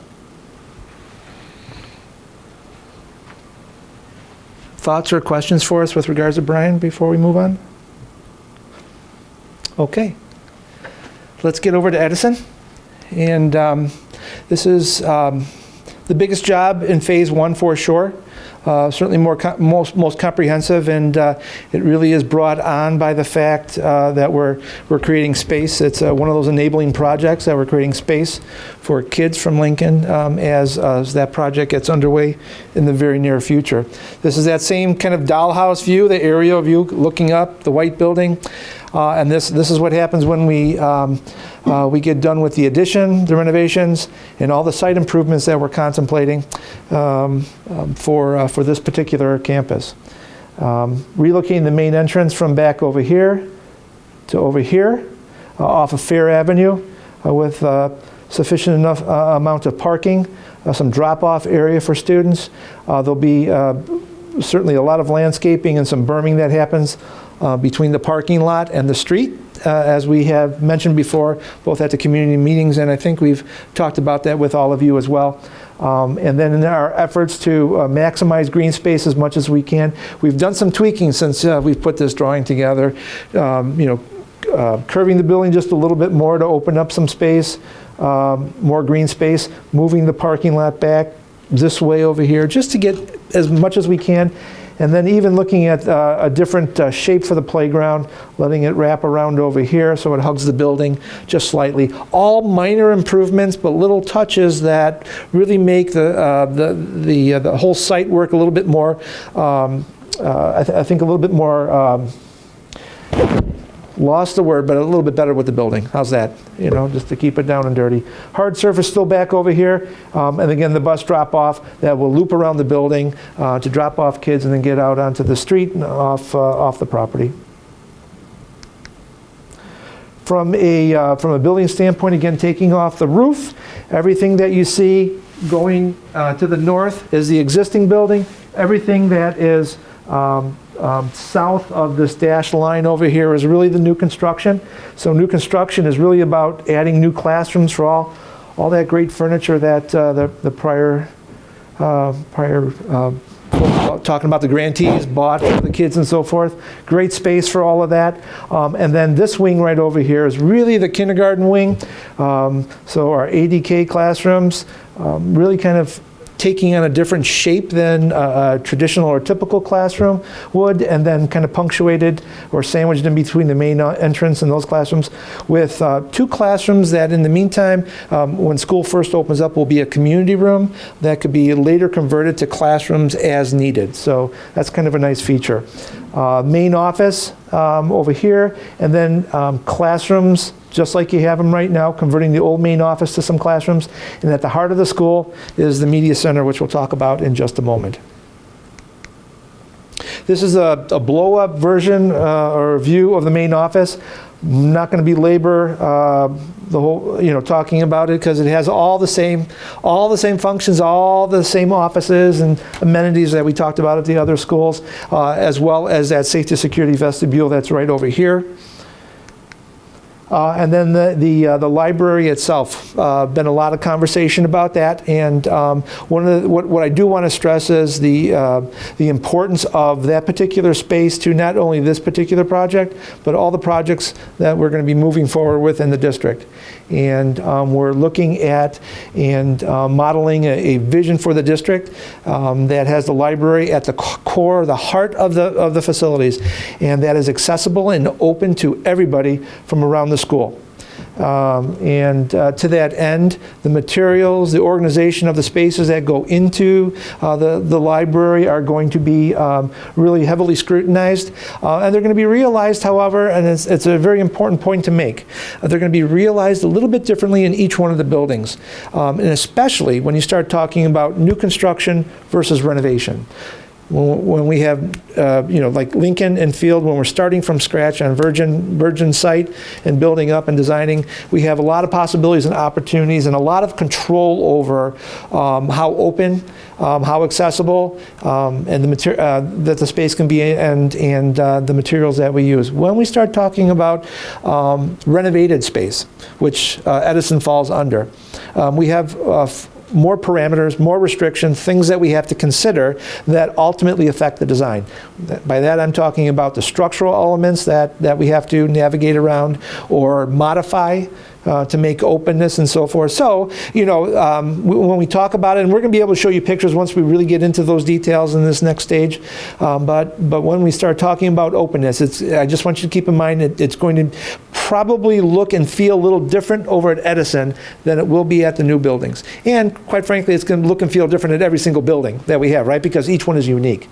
That's one of the beauties of your district and the buildings in your district. So stay tuned on that. It's going to be an interesting and fun ride. Just like we did over at Bryan, we started taking a look at the outsides of the building. And one of the nice things about Edison is the fact that, and trust me, we've worked on some buildings where, it looks like everything is red brick, but there's really like 5 or 6 different color red bricks that we have to figure out what to do with. In this particular instance, we really do have one red brick, one sort of cream colored brick, and then sort of that dark bronze metal capping on top of the walls that we have to make our addition compatible with. In this particular instance, because of the breadth of the design and what we're trying to accomplish, we've gone ahead and added another material, and that's shown over here. A little bit hard to see, but it's sort of a terracotta or a red fiber cement board. And that's just going to give us a little bit more richness in the materials and the selection that we use. It helps out with the image, and it helps the building fit into the context, into the neighborhood, because that's a a very residential material that we're considering over here. So we're hoping that it makes the building a lot more friendly, both in terms of texture, color, and appearance to its neighbors. So looking at the first view rendering that we have, that'd be looking head-on to the new main office.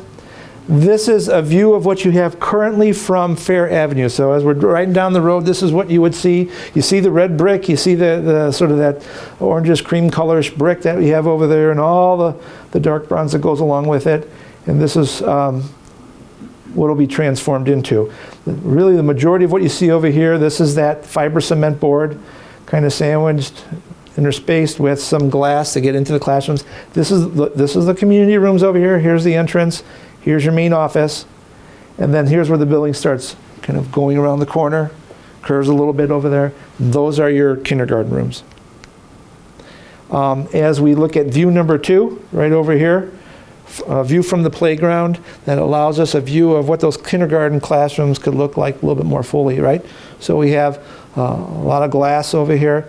And then taking the opportunity of being a little bit more playful with the windowsill to respect the fact that you got the little kiddos' height. They like to look outside too. This is not a building just for adults, it's for kids. And so here's our opportunity of acknowledging that. And then in between each one of the classrooms, you sort of see this, the fiber cement board reappearing again. Those are specific small group rooms or areas for quiet contemplation for kids that are shared between both classrooms. And then right in front of it, like I was talking about before, you could see the playground. And we just, I think it was just, was it today or yesterday, Terry, we had a conversation with our landscape architect and Mr. Schmidt with regards to playground opportunities and materials that we could look at specifying for the playgrounds there. So that's another kind of exciting part that might help with the purposeful play. Again, I can't get it out of my mind. Sorry. And then lastly, view number 3. This is looking back at the kindergarten entrance right over here. So you could see again, kind of thinking about maybe some little opportunity with a plaza out front of those doors and some trellises. The rendering got a little dark. It really won't be that dark because it is truly going to be a trellis. A lot of natural light will be able to go into it. But on the side of the classroom over here, a slate wall for right off the plaza, a seating wall here, and then these are the sort of the primary grade classrooms that you'll see over here that sort of curve back around here. In front of everybody in the foreground, then the hard surface. And we're still going through this exercise, but certainly some dedicated areas for Foursquare, as well as maybe the U.S. map, and taking every opportunity we can to making the building and the site a learning opportunity for the kids.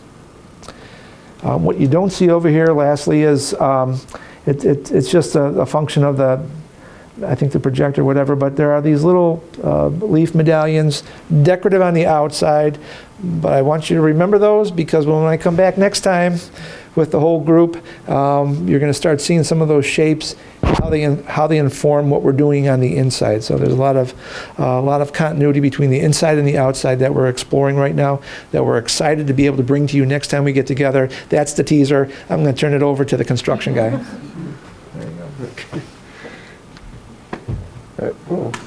Gold doesn't show up so well.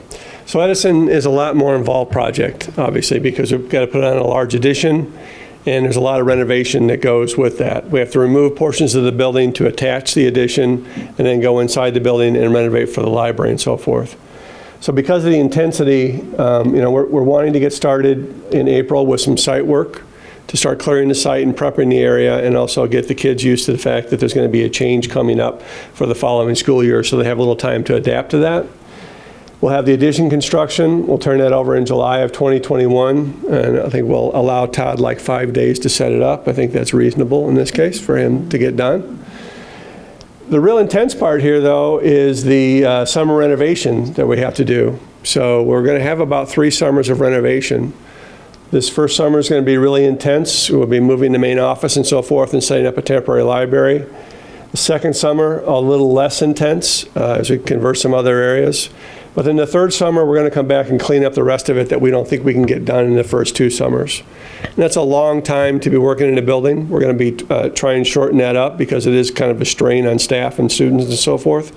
But we also think that this is the best approach. We typically would only want to do 2 summers, but we think there's enough there to stretch it into 3 just to make it reasonable and get the job done with a higher level of quality. There's a fine line between a push and poor quality and just extending a little bit and getting a little better result at the end of the day. So, any questions? So in that last phase, the third summer, what kinds of things would you still be doing, most likely? There's an area, I don't know if I can get to it.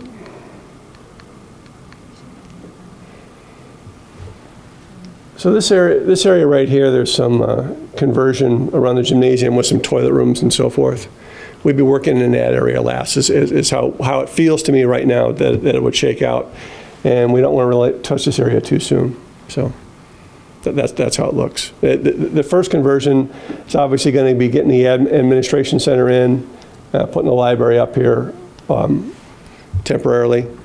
But then we also have a sprinkler system to run throughout the entire building, some power conversion, new ceilings and so forth. There's just a lot going on. And you got to get it to a place where that's in manageable chunks to get the right labor forces in place, but also turn it over on time at the end of each summer. And right now there's a fine line between availability of labor, especially for those trades, and getting it done. So then what would be the second, since you've done the first and third? What if I can't remember? So the second summer is going to be more focused in this area here. So the first summer is going to involve, this is the exterior wall of the building. So the first summer is going to involve taking some of this off in here, and the second summer will involve some of this media area here, converting that and so forth. There's a lot of structural consideration with this building. This is all precast concrete plank, which is really just like in your home, the joist bearing on walls and so forth. We have to remove structural elements to put back in new structural elements, and that's always dicey, and it takes a little time, so you can't really rush that. So then does the actual addition get done the first summer, or the new? The addition starts in the first summer, and it would be done in July of 2021. So that part of that would be in use while we're doing some of the other renovation. And then how do you manage just like sound, or are you working when kids are, like, I know that you have answers to that. So, yes, there'll be noise, first of all. Now, that we have to control the amount of noise and so forth. In particular, when we first start, so the work hours here start at 7 a.m. So we'll be starting at 7 a.m. and so forth with excavation and so forth. Probably that's going to be the biggest nuisance to the site is when we start with the excavation and so forth. And that's why we want to start in April to get some of that out of the way, and then hopefully just go through the rest of the summer and be done with that aspect of the job with the excavation. That's really the most noisy. The rest, there'll be some masonry and so forth activities that happen on site. That's the next noisiest activity. But what we do is we enclose, the mason has to use a power saw to cut his materials and so forth. We'll enclose that in a barrier to reduce the noise and so forth, and reduce that sound transmission into the building. We'll also put up temporary partitions. I'm going to go back to... So there'll be temporary partitions in some of these areas where we have to move exterior wall. They'll be insulated and made hospitable for the kids and so forth to reduce noise. There's a balancing act in there, and can't say right now that there aren't going to be complaints both from staff and from neighbors, because there probably will be, but we have to manage against those and figure out what we can do to mitigate them. This is not as intense as a job we're working on right now in Elmwood Park, and because it's a much more dense community than what Elmhurst is, but we're facing some of the same challenges there with both far limited side access, but also being almost in the neighbors' front yards. We don't have that problem here. We're set back a little ways. Does that answer your question? So I just wonder, since there is going to be at most of these projects, Brian, you mentioned earlier about talking about getting in there earlier, and I'm looking at the timeline that ends in that October, November timeline. I'm just thinking from a family perspective, is it better to get in there earlier when the students have been there all year, they're comfortable, they're in a routine, as opposed to the disruptiveness of being in there at the start of the year? So I guess I'm asking, and I don't know the answer, is it better to start earlier? And is that feasible so that once the kids come back, there's new students to a school that are already nervous about and anxious about being there, and new schedules and new routines to learn? I feel like the anxiety would be less if we went in there earlier, like that spring, and then finished before the start of the school year. Just my... So those are good questions, and generally speaking, it's the adults who have the harder time adapting to the change and so forth.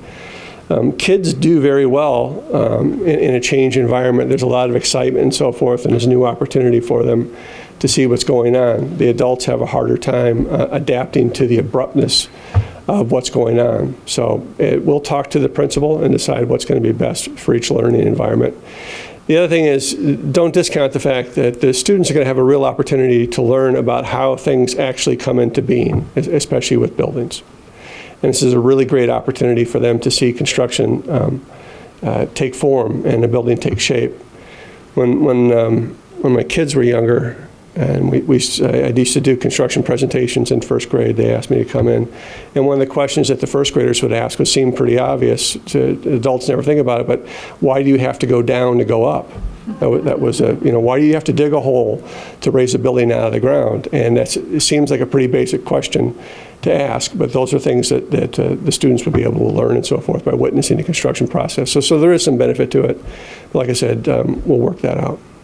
There is some strain. So. Yeah, and I agree. Parents stress way more than our kids do. I completely agree. I just worry about those kids that are just entering the school for the first time. Kids that have been there, they're like, oh, cool, look what's changing.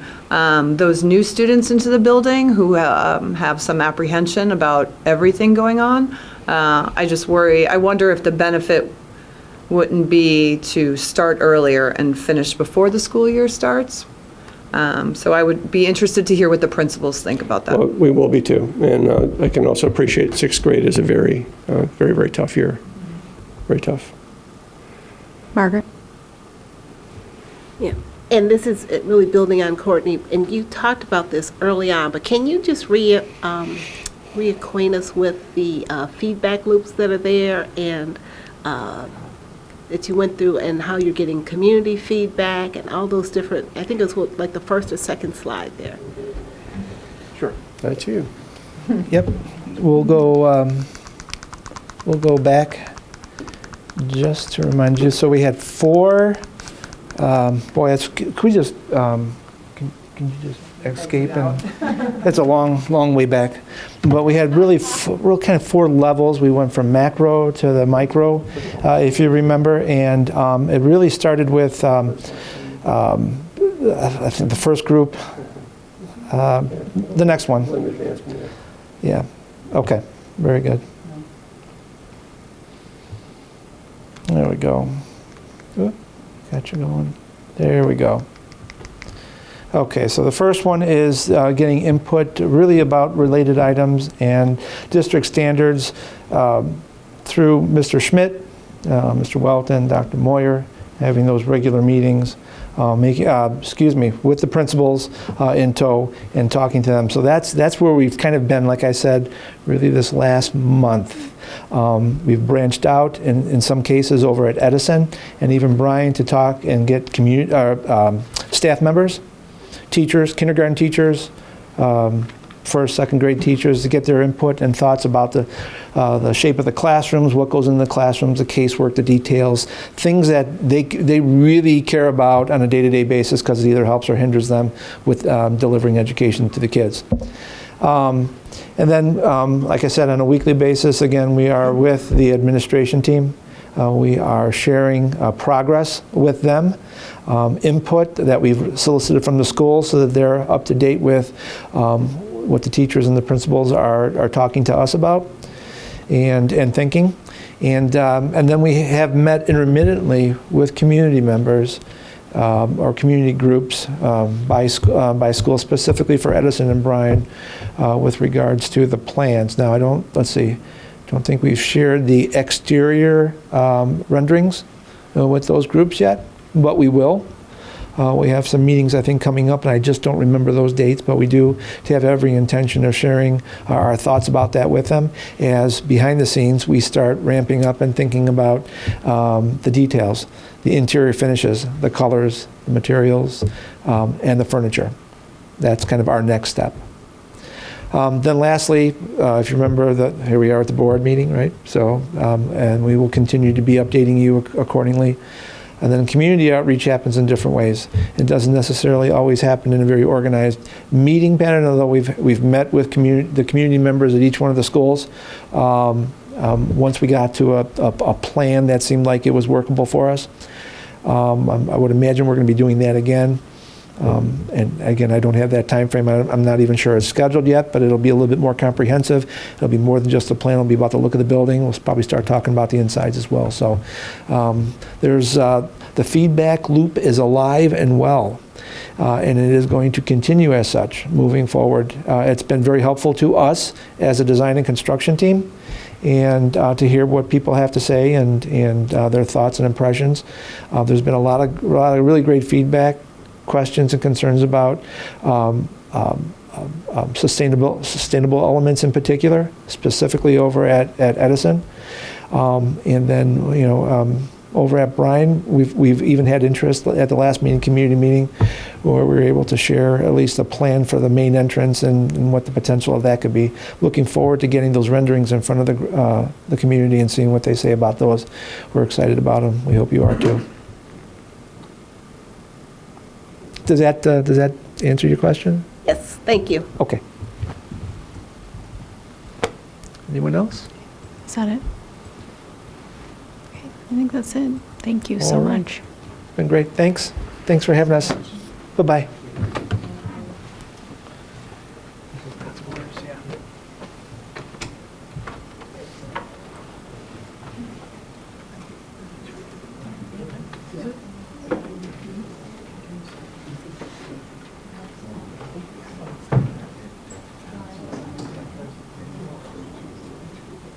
Can I ask you one more thing before you leave?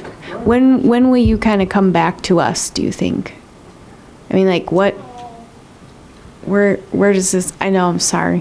I know. So we have actually quite a bit of work to get done yet. The next step for us is, I did have a slide about that, but as I mentioned, the next step is really to start getting in the inside. We've already started doing that, but doing really detailing the inside is a far more extensive job than even looking at the outside, because there's all kinds of nooks and crannies that we have to make sure are covered for the contractors to build. Right now, I think we're going, Terry, help me out over here. We are going out to bid, is it in December for this or January? January. So January, probably, I would say before Thanksgiving, we'll be back in front of you, showing you the insides and what the library looks like, so you can get a perspective of that and all the classrooms. So. All right. Thank you. Okie doke. All right. Okay. This is maybe more for Bev, but will this information all be on the website then for people to view the slides and such? And the master facility plan, just so people know where to find it. Thank you. All right. Bev, tweet of the week. Tweet of the week. One of our exciting features where we can showcase the wonderful things happening in our classrooms. I did a little bit of riff. Normally we go into our hashtag, Ignite D205, but after seeing the joy on this person's face last night at State of the Schools, I wanted to bring her a little bit more shine and give Tweet of the Week to Sandburg Middle School on behalf of Jennifer Lieben. She is one of 10 individuals who are finalists for the Illinois Teacher of the Year honor.